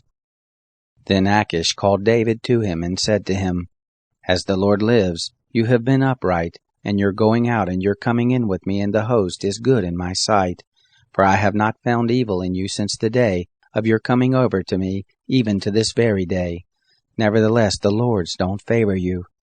Therefore now return and go in peace, that you not displease the lords of the Philistines. David said to Achish, But what have I done? And what have you found in your servant so long as I have been before you to this day, that I may not go and fight against the enemies of my lord the king? Achish answered David, I know that you are good in my sight, as an angel of God. Notwithstanding, the princes of the Philistines have said, He shall not go up with us to the battle. Therefore now rise up early in the morning with the servants of your lord who have come with you, and as soon as you are up early in the morning and have light, depart. So David rose up early, he and his men, to depart in the morning, to return to the land of the Philistines. The Philistines went up to Jezreel. Chapter 30.